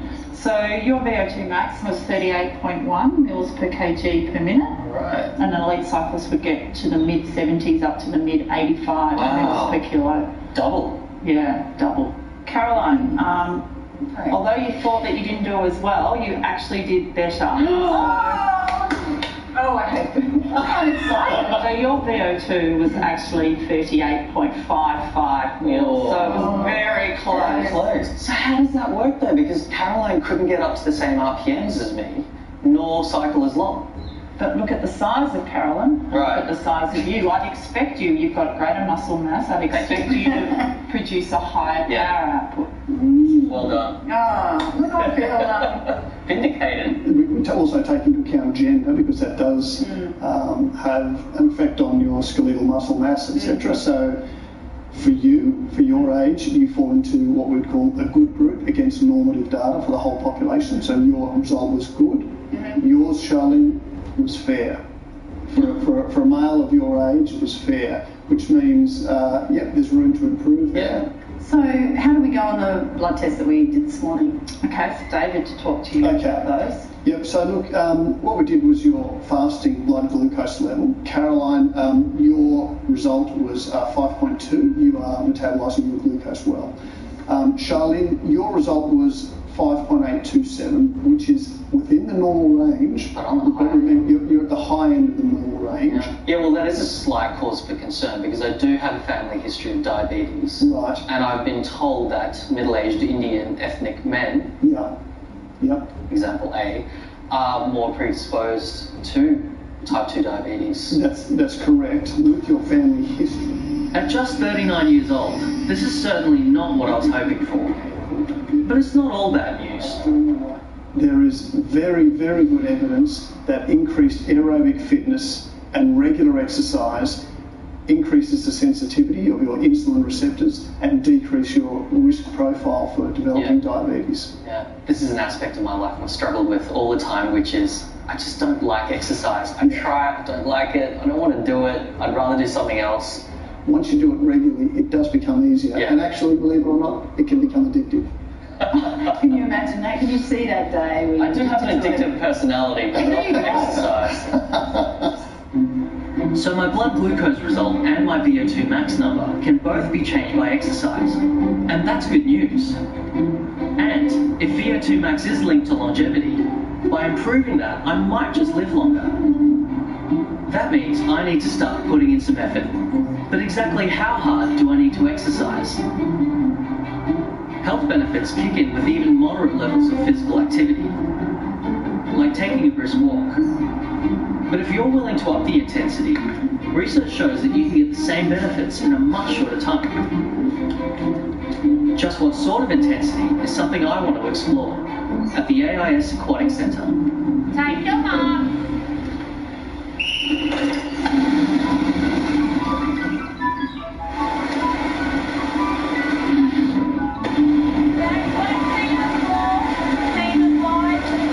Tracy Menzies pushes her swimmers pretty hard. 5, 10, 3, ready, go! Hi, Tracy. Oh, hi, Charlie. Hi, nice to meet you. Nice to meet you. So, Tracy, you were Ian Thorpe's coach. I heard he used to work himself to exhaustion and to nausea almost.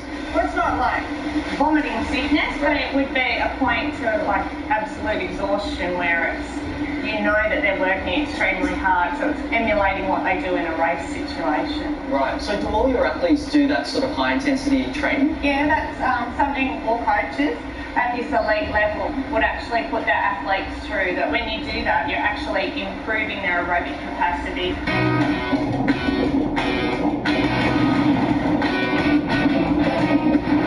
Training in high intensity, close to their limits, forces the swimmers' bodies to adapt. They get aerobically fitter.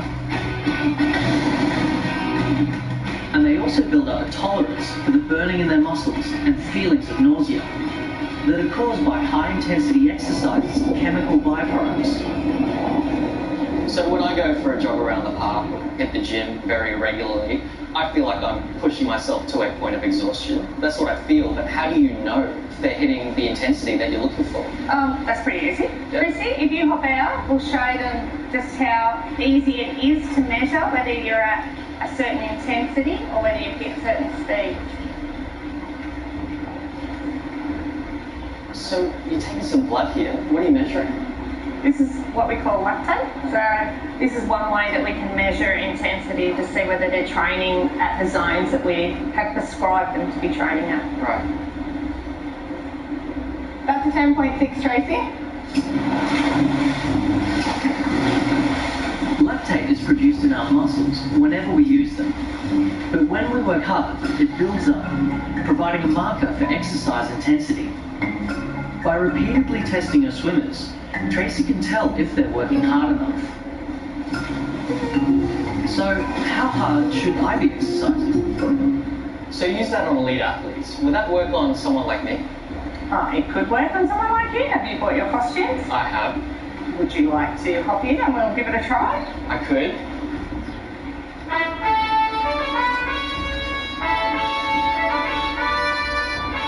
Take your mark.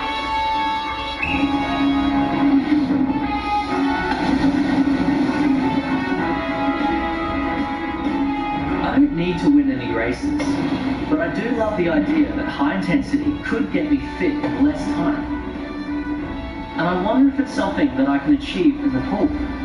Tumbleton, go, don't stop. Not the prettiest I've seen. That was pretty good. That was pretty good. All right, now we'll have a rest and then we'll go again. One more, all right? 30 seconds rest.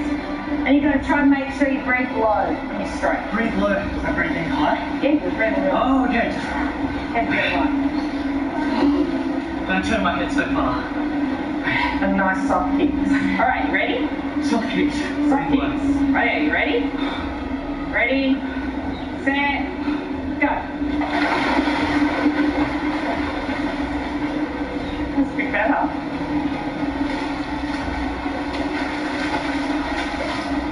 All right, excellent job, Nathan. Get out and we'll get a lactate.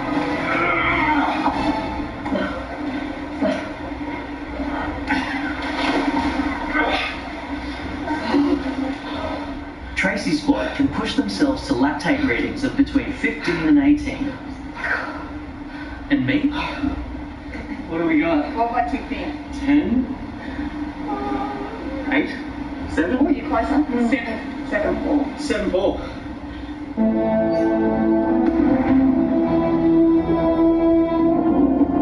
Lactate readings vary between individuals and are usually compared to baseline tests. But Tracy reckons my 7.4 is unlikely to put me in the high intensity zone. I'm going to need more work on my technique before I can sustain a high intensity workout in the pool. Swimming's not really my thing. That was very clear.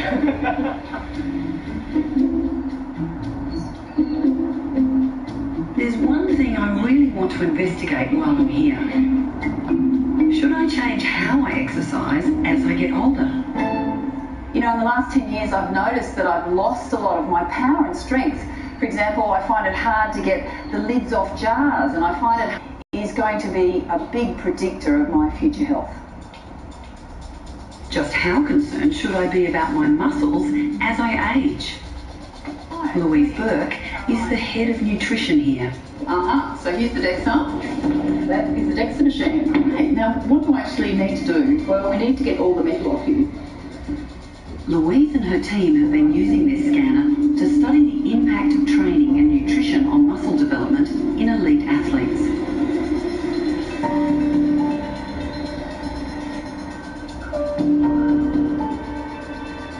The same technology should be able to give me an idea of how much muscle I currently have.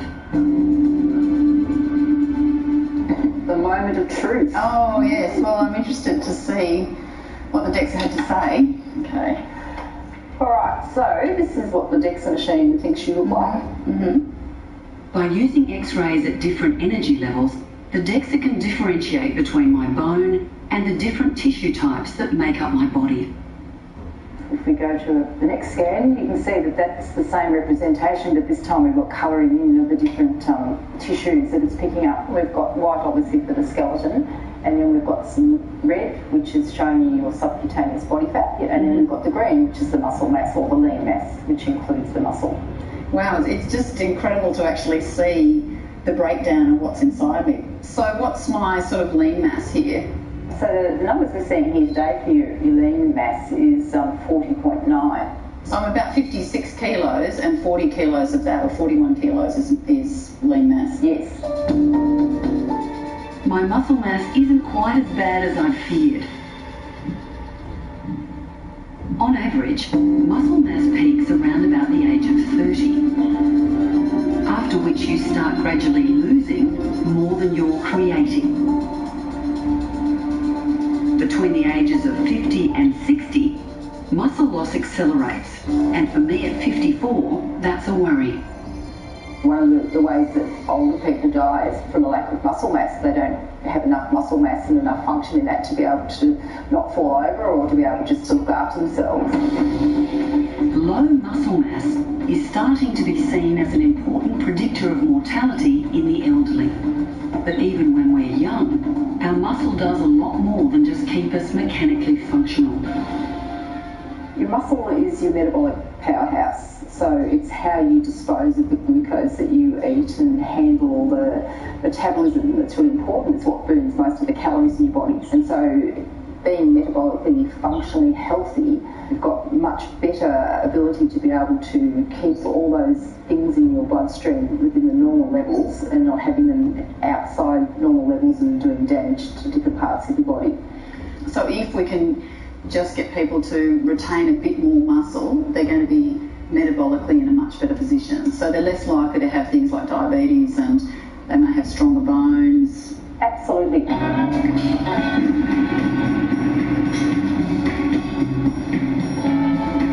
Everywhere you look here, there are fit young bodies and lots of muscle. It was once thought that losing this was just a natural part of the aging process. But new research suggests that as long as we keep challenging our muscles, we can hang on to or even increase our muscle mass well into old age. And I find this incredibly optimistic. It doesn't matter if you're big or small or fit or less fit, your muscle mass is really important. So for me, having those numbers is a great motivator because I'm interested in maintaining my power into my older age, and I guess that means I've got to take my muscles more seriously. It probably means I've got to do a bit of resistance. Athletes come in all shapes and sizes, and those differences in some way contribute to what kind of sports they're likely to excel at. Check out this drill. I know, it's fun. Every athlete here follows a personalised training regime. And sure, that makes sense. Not everyone will respond to exercise in the same way.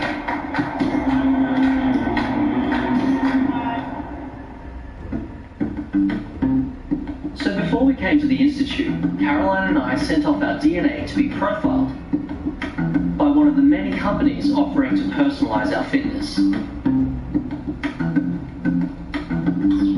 The results have just come back. Hello.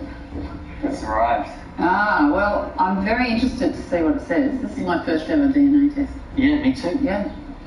You ready? Yeah. Is that me? That's you. Ah, yes. Wow. There's a lot of info That's here. a lot of information, isn't it? Power endurance response. Mm-hmm. Okay. So there's a triangle and it says 29% power and 70% endurance. So that's basically saying I'm more likely to get a response to endurance type of events. Right. Yeah. And is that what you tend to do? Well, I guess so. I mean, I'm not exactly a power lifter. You know, all right. So that might bear some correlation to what you already do. The long distance running, cycling, sort of that kind of thing. The report also includes by injury risk, the VO2 max response, alcohol, caffeine, and salt sensitivity, and even my optimal diet. Yeah, okay. So what about yours, Charlene? All right, let's check it out. Oh, okay. Yours looks completely different. Funny now. All right. Oh, okay. Well, you're looking like a champion already. Look, power. 46% power. Well, you're sort of evenly distributed, aren't you? So you're the perfect athlete. You could go power, you could go endurance. Can you tell? Yeah. All right. So it's saying I could respond to both power and endurance. Yep. And that's interesting. And your VO2 max response is high. Which means, considering my actual response was fair. So you've probably got, I don't know, is that saying you're very trainable? I think that's saying I'm very trainable. Like, were I to put in the effort, I could have a high VO2 max response. Okay. I guess the real question is, does the science behind this actually hold up? Yeah. As a cell biologist, how genes function is part of my day-to-day work. So I know it's a pretty complex story. And I'm skeptical that you can draw clear conclusions from these kinds of tests. But research in this area is moving fast. Do the scientists here believe we can use genetics to personalize our fitness? That's me. So we've just had some results back from a DNA test we did. So I'm curious, as a scientist, Nicole Vlahovic oversees genetic research for the AIS. We're interested in the reliability of those sorts of tests. Do you guys have any insight in that area? There are some genes that have some influence on your metabolism or your nutrition or the way that you exercise, but at this point in time, there's definitely not enough evidence to show to have any sort of prediction for what type of sport or even what kind of diet you should eat from your genetics. The problem with the off-the-shelf tests is that they look at between 20 and 40 positions on the genome. And what we know is that there are 3 billion points on the genome. So even though those 20 to 40 genes might be important, we just don't know enough about the whole genome and how that relates to athletic prowess or your diet. And this is broadly the view of most of the research in the field. They're doing a specific study here that helps show why predictions are so difficult to make. Caroline, can you please take this piece of paper and... Maria Kozlovskaya has been hunting for genes associated with injury risk in runners. So we see lots of nice colours here. I guess the question is, what does this represent exactly? This represents our genome, 22 chromosomes, and millions of base pairs of our DNA. So actually, every single dot is one base pair that potentially might be an important contributor to risk of injuries. It's quite amazing to see this much data here. Of course, each page represents a different chromosome, and what we have here is 4 million base pairs represented out of a potential 3 billion. And all of this to look for risk of injury. Any one of these millions of genes could have an effect on injury risk that we're yet to discover. And what did your study find? The project is not complete yet, but we know that even with that numbers of participants and genetic data, our results won't be able to predict risk of injury. Genome science in sport is a long way to go. Yes. I think it's too early to rely on the sort of tests available now to personalise our exercise. But I've seen from my own work just how fast the science is moving. So I've got a feeling that in the not too distant future, this might just become a reality.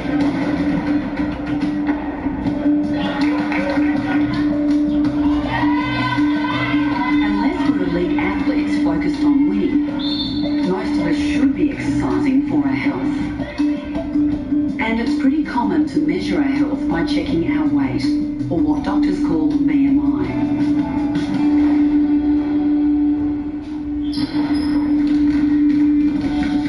The formula for BMI, or body mass index, originated over 100 years ago, and it's simply weight divided by height squared.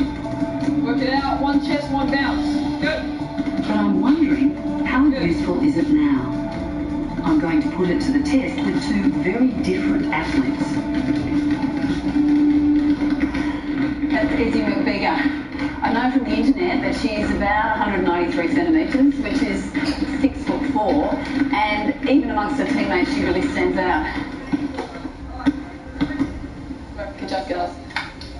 Oh, hi. Hey, how are you? Izzy, how are you? Good, thanks. How are you? Good. You certainly all look pretty tall from afar, but now that I'm close to you, you're even taller. Yeah, I guess I guess that's an advantage, isn't it? Yeah. A bit closer to the hoop. Yeah, it definitely is an advantage being tall. I mean, it helps getting rebounds and being closer to the rim. So I was hoping in the name of science that you'd be happy for me to take your measurements in terms of height and weight.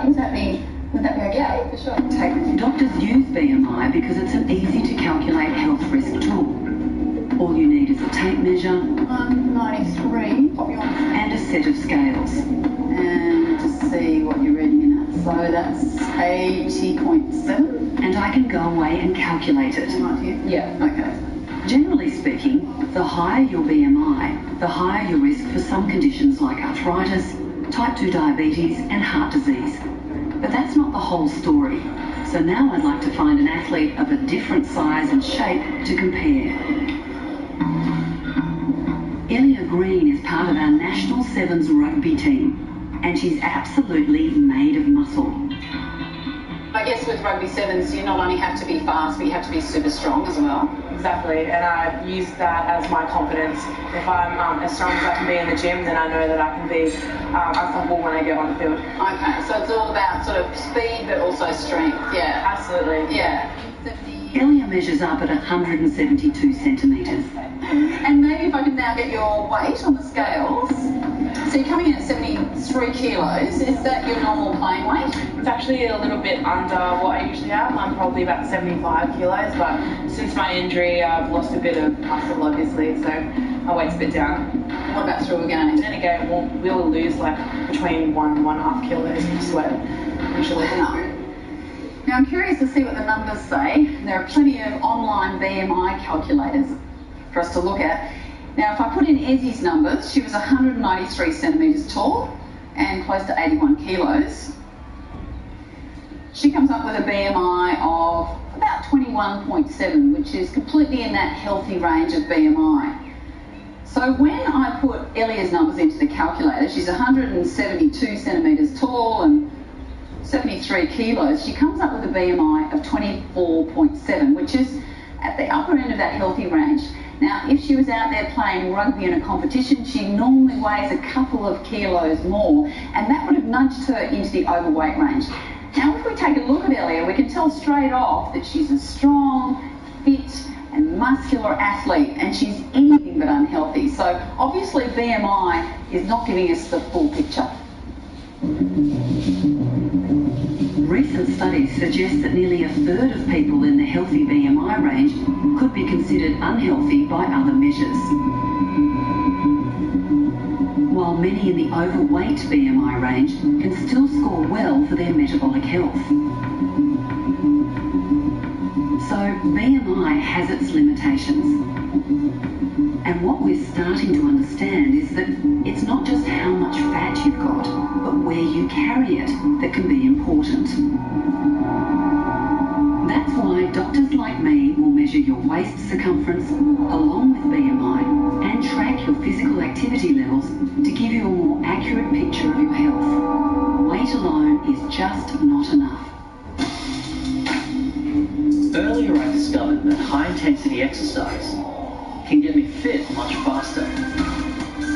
Some claim going all out for as little as 3 minutes a week can be as effective as hours at moderate intensities. And as someone with even less time than willpower, that's got to be a good thing. That's it, you're doing well. So I've asked resident taskmaster, Sally Clark, to show me how it's done. I want to see how much it hurts. I feel the resistance. You're still talking though? I am still talking. You're trying to shut me up, Sally. There are lots of ways to do high-intensity training, but instead of all-out bursts, I'm trying an easier version. 10 minutes at slightly less intensity, repeated 3 times a week. I feel like you don't want to talk to me anymore, Charlie. Rather not. The question is, can I handle it? We've got 20 seconds left of this effort.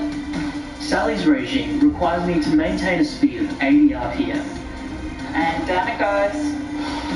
Okay, you're halfway through. Alternating between 10 1-minute rests with little resistance. And 20 seconds. We're going up again. Let's do it. 4 more. Okay, we're going up now. And 10 1-minute sprints with the resistance cranked up high to push my heart rate to 90% of my maximum. Good, nearly through this one. You've got about 10 seconds until the workload goes back down again. 5, 4, 3, 2, 1, down we come. To my surprise, it's not as painful as I expected. You know, the rest is probably helping compared to the VO2 max. Yeah, it would.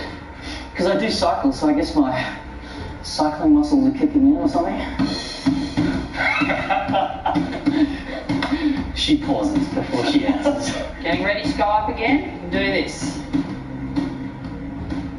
Now, apart from aching calves, pounding heart, and lots of sweat, I'm not entirely sure what's happening to my body, or how this intensity makes such a big difference. That's good work there. Feel it getting harder. And coming back down. While there's plenty of evidence that HIIT delivers exercise benefits in less time, science is only just beginning to understand why. How are we feeling? Alright, so we're going to go up for the last one. Alright. Count down from 5? Yep. Okay, 5, 4, 3, 2, 1. And up go. What we do know is it has to do with our mitochondria, the tiny parts of our cells that make energy. Okay, stay on that gear. When we stress our muscle cells with high-intensity exercise, it triggers regeneration of the mitochondria, increasing their number and improving their performance.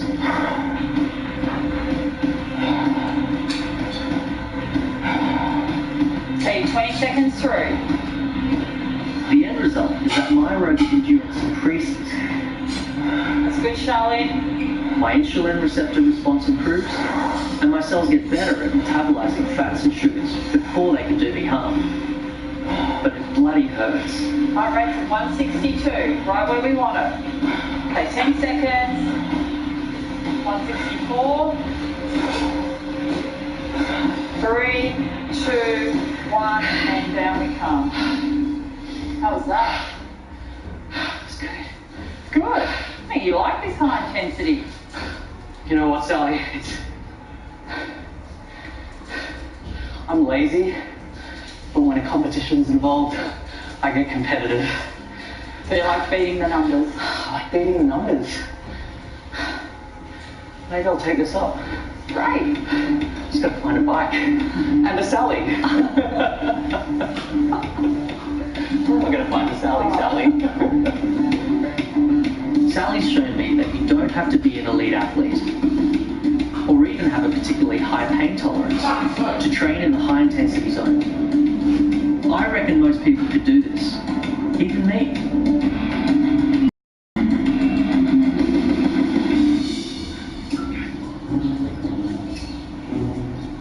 You know, seeing the results of my DEXA earlier has really given me a nudge along when it comes to me thinking about my muscle mass, because if I look into the future, what I'd really like to do is preserve that as much as possible.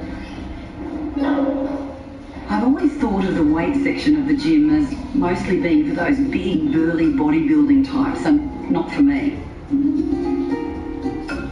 I'm going to have to change that attitude. I know in theory how to build muscle, but what I need is some practical tips to get started. Hey, Ross. Hey, Caroline. Hi. Pleasure to meet you.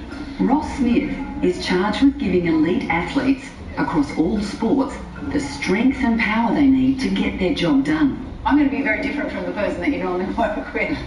End of the day, you would like to build an athlete to have the physical qualities they need to perform at the highest levels. It's the same with you. You want to build the physical qualities you need so you have no limitations to do what you want to do in your daily environment. So for an older person like me, that could be as simple as getting out of a chair or climbing a flight of stairs. Absolutely. So avoid falling over, avoid injuries. The goal Ross has for his athletes is not the strength or size of their muscles, but the function that they need. Stand up with it and take one step backwards. So even that's heavy. Yep. Don't walk around them. So from there, I don't care the range. I want you to feel balance and control through your feet. Okay, so just going down to... Yep. And squeeze back up again. Yeah, there you go. Okay. So again, sit onto the chair, which is a very common thing, and push up. Again, really think about squeezing your glutes nice and tight, so your knees don't roll out. I know that my glutes aren't that strong, really. Rather than isolating one muscle, Ross wants me training all my muscles to work together, which he says builds functional strength, not just bulging biceps. Rest. And then just put there. Rest. Sorry, is that a bad sign? Probably is. When we overload our muscles, they start to adapt. Microscopic damage to the surface of the muscle fibres kicks off inflammation and repair, and that grows the size and strength of the muscle. In addition, the neural pathways that trigger our muscle fibres learn to better coordinate. But we have to keep increasing our targets. If you do the same thing again and again and again, the body gets very good at doing that. So you need to keep challenging it in different ways to overload it.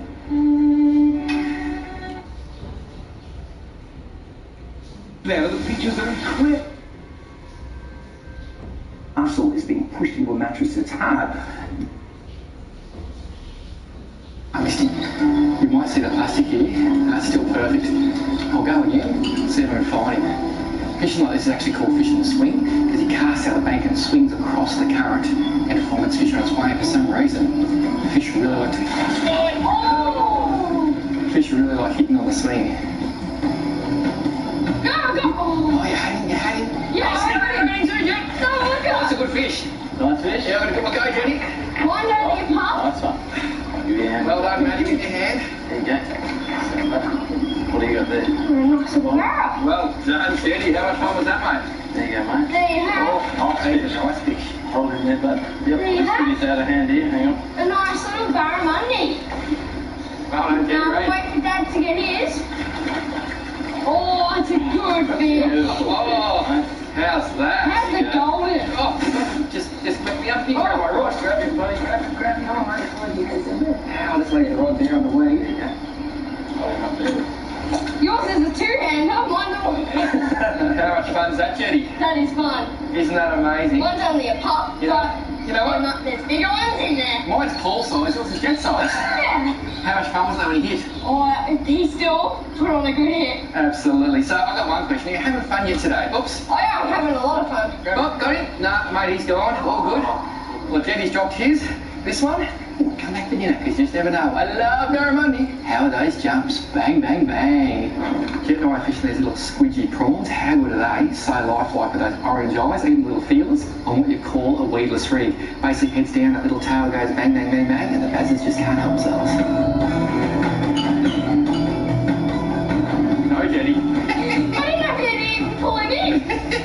Oh, it's a tarpon. It's a tarpon, mate. Well A done. freshwater tarpon. It's a new species in the day. It is. Here's a freshwater tarpon. They're also fish. Now we gotta get it back so Maddie can get this big one. Go. Well done, Jenny. Oh, it's a stalker. Is it? Yeah. Well done. See if we can get him up here. Yeah, mate, you come up there, I'll follow you and I'll go in and get him. We've got rods everywhere here. It's organised chaos, but that's all good. He's always a nice fish. He's looking after at the moment, isn't he? Oh! He's a bit salty looking too, mate. Ah, look at that. Look at that. Yeah, baby. That's a nice fish, hey? Nah. Oh, jeez, has a power. He's a two-hander. Come around here, Jenny. Look at that. Hey? Yeah. Stonker, mate. Matty, how's the head and shoulders on him? I know, that is one big fish. Isn't Yeah, it? did you Beautiful. see him before I ate? I heard him there. And you can hear him just under that water. You know it's a big fish. Now, this fish is looking a little more salty, isn't he? He is, he is. When I say that, what do I mean? So, looks like he's come up from the salt. You got more yellow on him. He's not so green and gold as what you get on this floodplain, so he's pretty much only been up here probably for a few days, eating a bit of the runoff. How's the size of the head on this guy? Look at the flanks of that. Imagine when he flares those gills and implosion feeds on a bait fish. It's the last thing a bait fish will ever see. Matty, not only are you a brilliant chopper pilot, not only are you the outback wrangler, now don't think the wrong thing of me, he's also a very attractive man. I do love you, Chrissy. You can catch barramundi as well. Mate, I think you just like going heli fishing. And he's also got an amazing personality. Is there anything else I can say about you that's awesome? But if we can get it right. Well done, Matty, that is just gold. That is a good fish.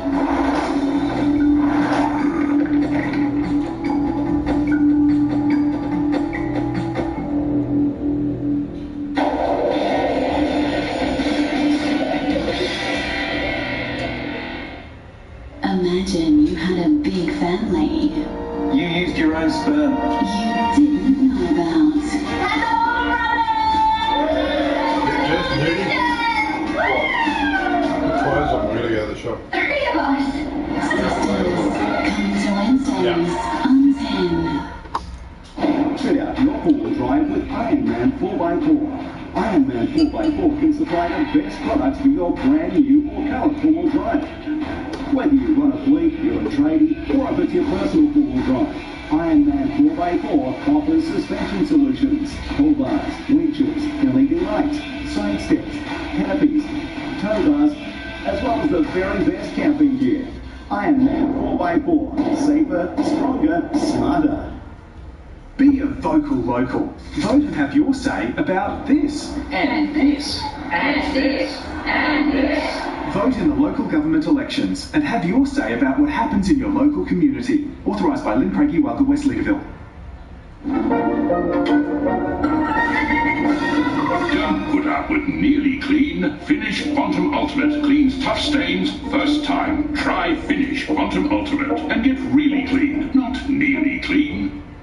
Have you filed a claim for compensation for a car or work accident injury? Do you know how much you deserve and what your outstanding claim is worth? Phone solicitor Simon Waters for your free initial consultation now. Are you tired of tradies not keeping their promises? With local trades, we have you covered with our hand-picked trades. We're so confident that we offer up to $3,000 assurance. localtrades.com.au. It's time to party in the fast lane. Don't miss all the action as Tim presents live from the streets of Surfers Paradise, the Motorboat Gold Coast 600 next weekend.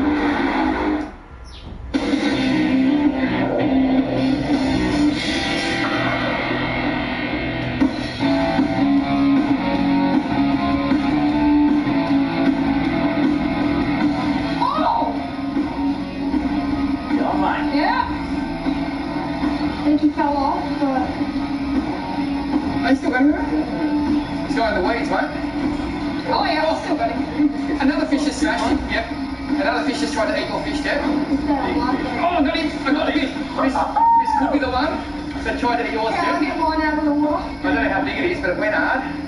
Yeah, get all your, look at that boil. So Jet was bringing his barra up. Bring him up around here if you can. Yeah, I haven't seen him yet. Oh, yeah, he's alright. He's not a monster. Jet was bringing his barra up, and something tried to eat it. So I literally dropped my little plastic right where, I haven't seen him yet, Matty. I dropped my little plastic right where Jet got boofed. Oh, he's alright. These have got a bit of go in them. Haven't they? Do you want to try and get him with this guard? Yeah, if you can. Yeah, there you go. Swim up current. There you go. Fish always feel comfortable swimming with their head into the currents. This fish, I'm leading like a puppy dog. You right there, Jetty? Yep, there's my barrel. Good work. You can throw him back. That's a nice Big fish, Dad. He's a solid fish. That's a nice fish, mate. Wait, I've got a question. Yes. How come you guys catching the big fish? You know what, mate? I think it's called old man's luck. There you go, mate. That's your fish. I'm going fishing. Look, if you can just get the hook out, your rod's just over there. Geez, that worstling. Not only do I have to fly him here, I have to let his fish go as well. There you go, buddy. Oh, look at that! That's what they're all about. I just thought, I literally grabbed the hard way to sort of Rapala because I didn't have plastic on my rod and I just wanted to get a line back in there. I cast it downstream, twitched it twice, Matty. That's not easy to say, twitching it twice, Matty. And bang, she went. Here's me a golden fish, Matty. Nice fish, mate, nice fish. Look, There you go. there's a little puddle there. Yeah? So they're eating hard bodies, soft plastics. I think they're going to eat anything further. Dad's upgraded me to a squidgy mongrel. Let's see if I can catch a bigger fish.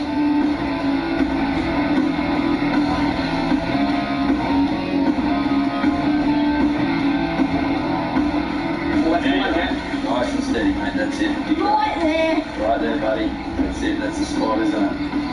Bring him up, mate. I'll give him a hand, eh? You just grab that last Hang on. He hasn't bought much yet, Jeff. There you go. Yeah. Grab him quick, grab him, he's under the lead. Hang on, put him out. That's it, put him out, mate. There you go. Woo! That's what I was waiting for. How's that, Jeff? Oh, this is a nice fish. I'm happy I got one. Oh, grab it! Oh! Matty, what's the next Alpaca Wrangler? You have to stand on. Richard. Thanks, AJ. No worries. Australia just loves a century. The A-League's biggest blockbusters are live Saturdays on One. Don't miss one of football's biggest rivalries. When Melbourne Victory take on Melbourne City, the A-League. Next, live on One. And the battle still continues here for third place. Hazelwood not showing any kind of speed differential to in a positive way to get past Andrew Jones. His last podium in this one was 2016 at Phillip Island. Be very cool for Andrew Jones. Hazelwood trying to sneak that final spot if he can. Macaulay's advantage. Macca has 4.7 now on the rock. You're watching the battle for third, and this is as close as you like it. Yeah. He's just struggling maybe in the turbulent air coming off the car in front to guide the big mate car exactly where he wants it to. He's having to use all the road with the front of the car not responding just enough. Bit of understeer, man, has he got a toe this time? He is in the toe. Jones goes deep. Hazelwood, we've seen him make a mistake down here before. They're going to have to give each other room. There's a small touch. And we believe they'll get the last lap board this time. Oh, Brad. Yeah, so close. Brad for Andrew, Dan for Macaulay. And Macaulay still just doing it nice and smoothly in the front. We haven't seen much of him lately because he's by himself, 4.4 seconds ahead of Jack LeBrock. There's Dad of Andrew.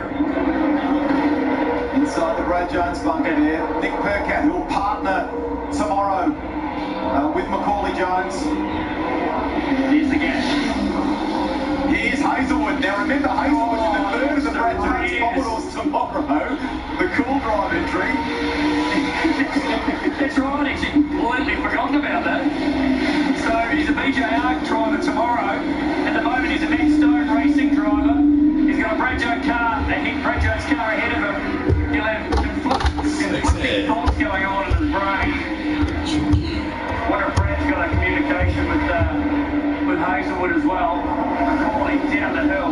We're on the run home. Final lap. We've seen him perform strongly at Sydney Motorsport Park earlier this year. We've talked about that second place at Adelaide. If he can do it, the 23-year-old, it would be a breakthrough. This will be a special moment for these guys. And what a couple of weeks they've had. And what a year they've had in terms of car rebuilds. Coming of age for this young guy. I think we've seen some emotion here. Yeah. And rightly so.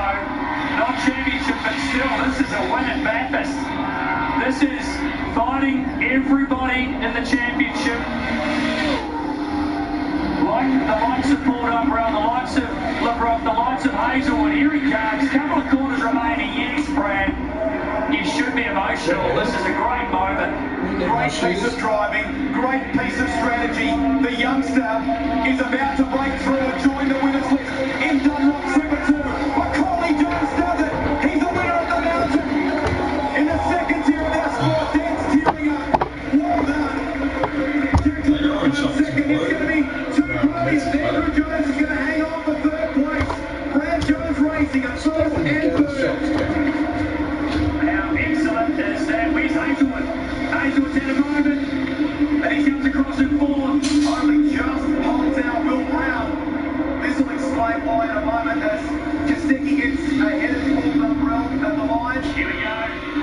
last-ditch effort in the toe down. Conrod straight on the limiter in the V8. He goes deep. He's made a mess of it again, though.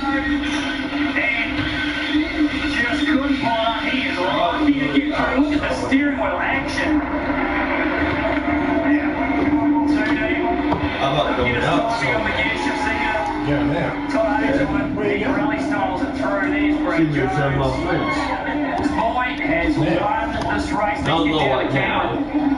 Yeah, Brad Jones is in with the team as well. He wanted to go back to the team, mate. It's been a rough old ride lately, but this must be pretty sweet. Yeah, you know, it's fantastic to get a result, and you know, Macca and Andrew Edwards and all the guys from the Dunlop series worked so hard on that car. So, you know, it feels like we've turned the weekend around a little bit. So, you know, Jonesy did an awesome job to finish third as well. So, pretty pumped for the guys that worked, you know, crazy hours of played, and this is a great reward. Mate, we better get down to the podium. Yeah, absolutely.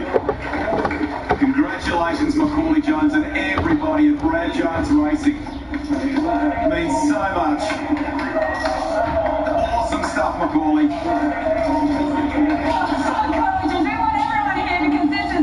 Special moment. Your first victory in the Dunlop Super 2s, and it's a victory here at Bathurst. Yeah, man, I've been rooting for this for a while, but man, the car was really good and the pit stops were even better, you know, so it's, you know, I can't thank enough to the team. You know, we've got a big crew here, as you can see, so, you know, just absolutely pumped for it. Tell me what this means to you. I know it's been a really rough ride for the crew at Brad Jones Racing. You're here on the podium with Andrew as well. I mean, this is pretty special. Yeah, it's very special to us. You know, Bathurst, I've been coming here since I was a kid with my dad and watching him for a long time. So to have him here and you know, the whole family really, so it's awesome, yeah. I can see there's a bit of a tear in his eye as well. Congratulations. Enjoy that victory on the podium. Well done. Yeah, thank you. Mega. Just mega. What a season 2017 has been. That's sporting stuff.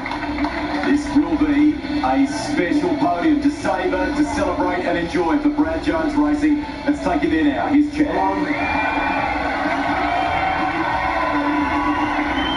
Ladies and gentlemen, there you have it, the Dunlop Super 2 podium with the Super Chip on it. Bathurst 1000.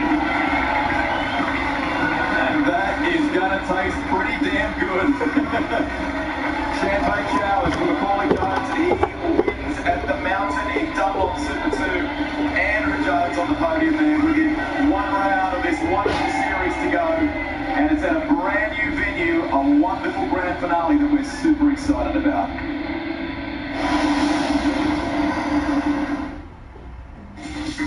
Tonight, the Socceroos World Cup hope's still alive, but why is Ange so keen to call it quits? A $10 million view from the top of Everest. A T20 washout, but has the series unearthed an Ashes wildcard. He drives fast, talks loose, and invented the shoey. Bathurst winner David Reynolds is our special guest. Join us for our unique delivery of the week in sport, here on the back page.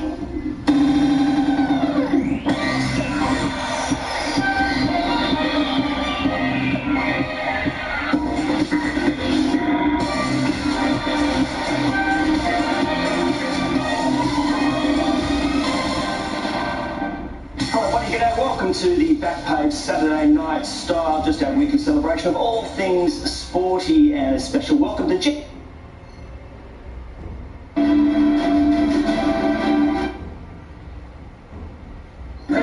No, there was one we did in Western Australia, and it was in the middle of the desert. That's the only time I've done it, and that actually inspired me to do the last album, which was Red Dirt, Red Heart, and I did a whole lot of stories about inland Australia. You would find a lot of inspiration with the places that you travel, people that you meet, and it come out into your music.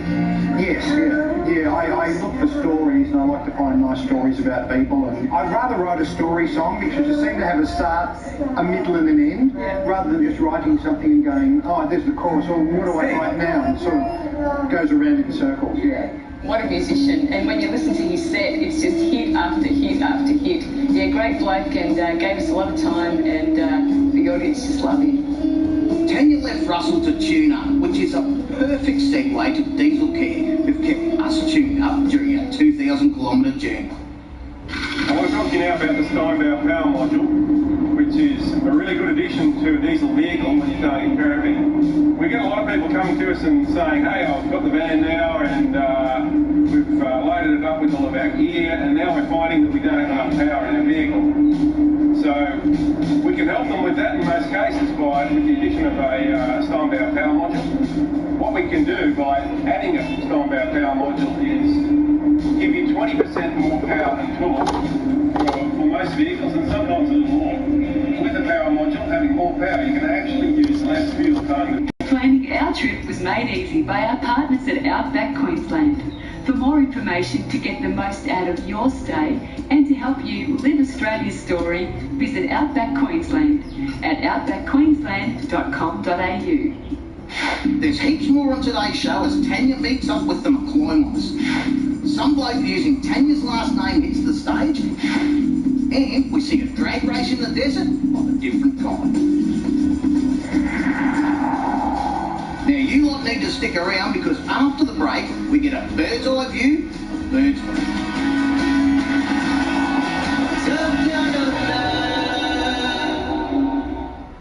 They're quick, easy and delicious. Perfect. Jamie's new series takes all the stress out of mealtime. Let's make it. Using just 5 ingredients. Yeah, 5. You'll be serving mouth-watering meals in minutes. Beautiful. Quick and easy food. Premiere 7:30 Tuesdays on 10.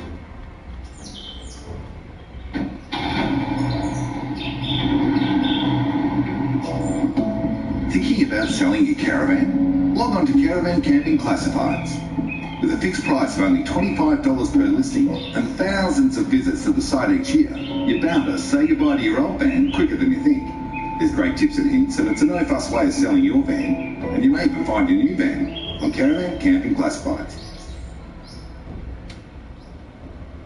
I did the Ancestry DNA test and the results were incredible. I was blown away. I just can't wait to dig deeper. Discover the story only your DNA can tell. Order your Ancestry DNA kit today.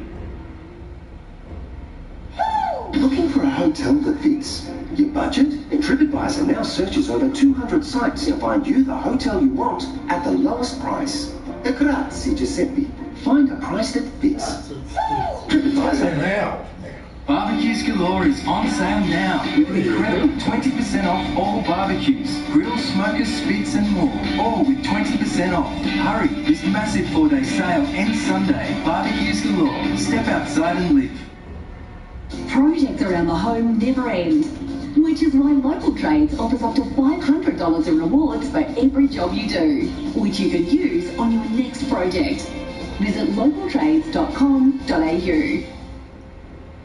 Lose the booze this October to help Aussie kids.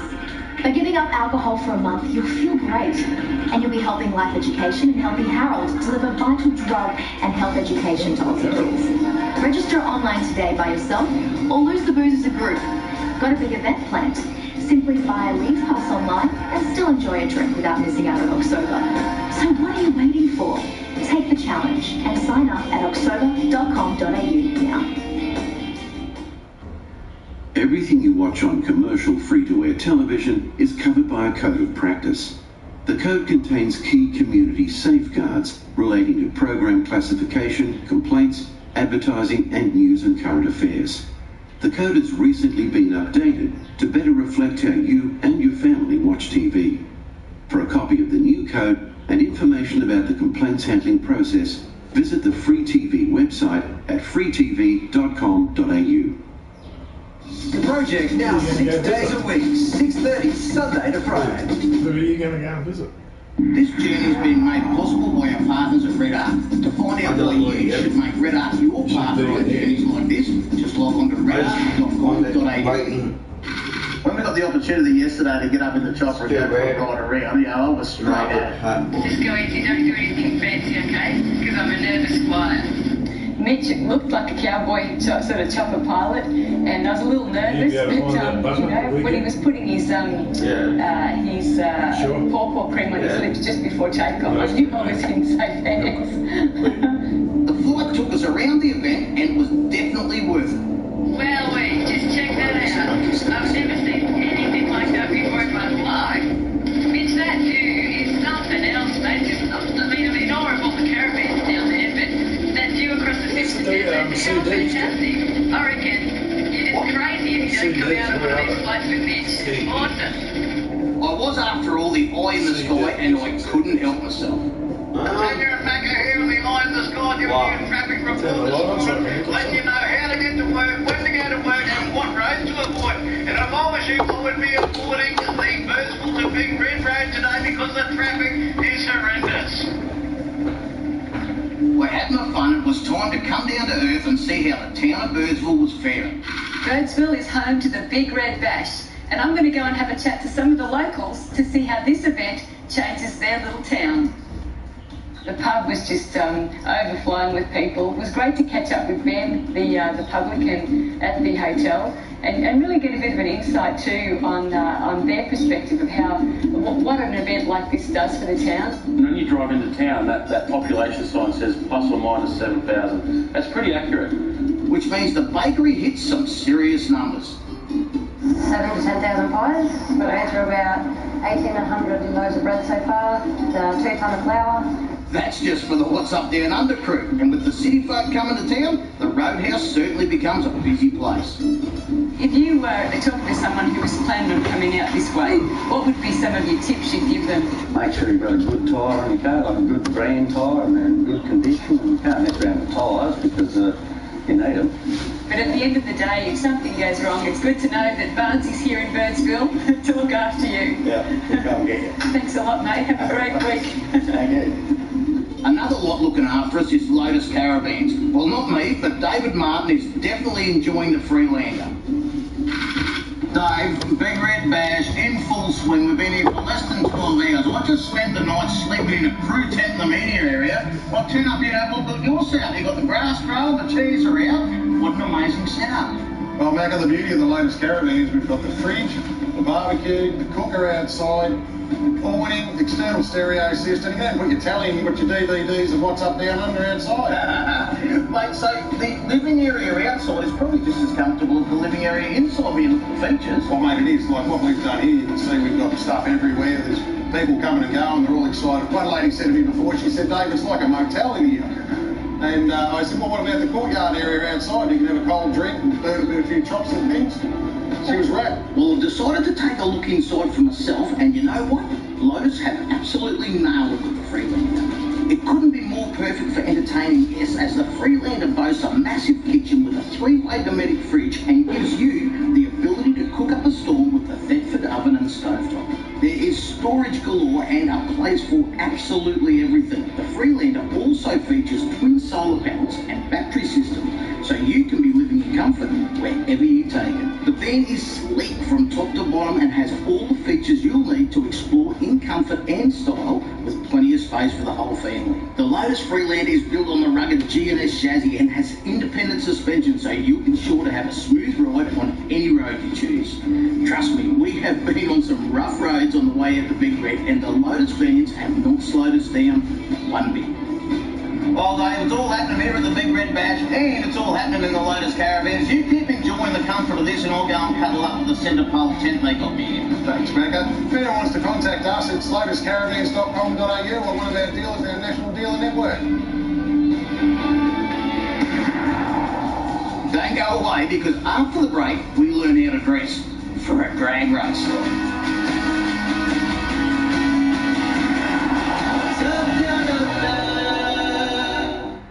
It's a massive Monday on Studio 10 as Ben Elton and Michael Caton join us live in the studio. Plus the doctor who says diets don't work. Now he reveals the scientific secret to losing weight and keeping it off. Studio 10, 8:30 Monday. Choose your model. Choose your accessories. Choose your colour. Along with engineering excellence, innovative design, luxury, and Australian craftsmanship, Lotus Caravans gives you the choices that matter most. Once you do that, your next choice is easy. Lotus Caravans, redefining the off-road experience.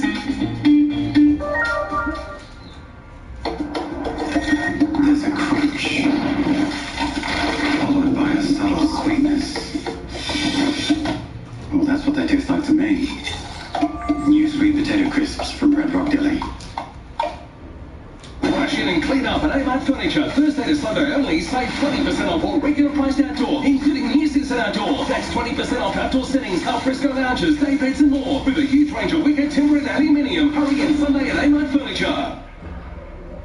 Marina East Apartments, Ascot Waters. A place of natural wonder and unapologetic waterfront lifestyle. Authored by award-winning developer Blackbird. Grand launch Saturday, 21st of October. Agree. Blade Runner 2049 is the best movie of 2017. What's the plan? We don't run. It's unlike anything you will see. You enjoy your work, officer? A perfect 10 out of 10. On days like today, I do. Inside us now. UV cameras show the true effects of the sun. Nivea Sun Protect and Moisture SPF 50 Plus helps protect your skin and provides 24-hour hydration to help stop the sun drying it out. Nivea Sun Protect and Moisture. As soon as I spoke to my budget, I got all my finances under control and the fees are next to nothing. To take that stress away, it's worth every cent. Visit mybudget.com.au. Your gut is a well-being machine. Let's do it. Probiotics Plus Daily Health contains probiotics plus prebiotics to help support your well-being machine and your gut's immune defenses. Be a well-being. Now, you can get a different Subway footlong sub of the day every day of the week for just $8. The $8 Subway footlong sub of the day. It's a whole lot of sub for a whole lot less. That's my kind of value.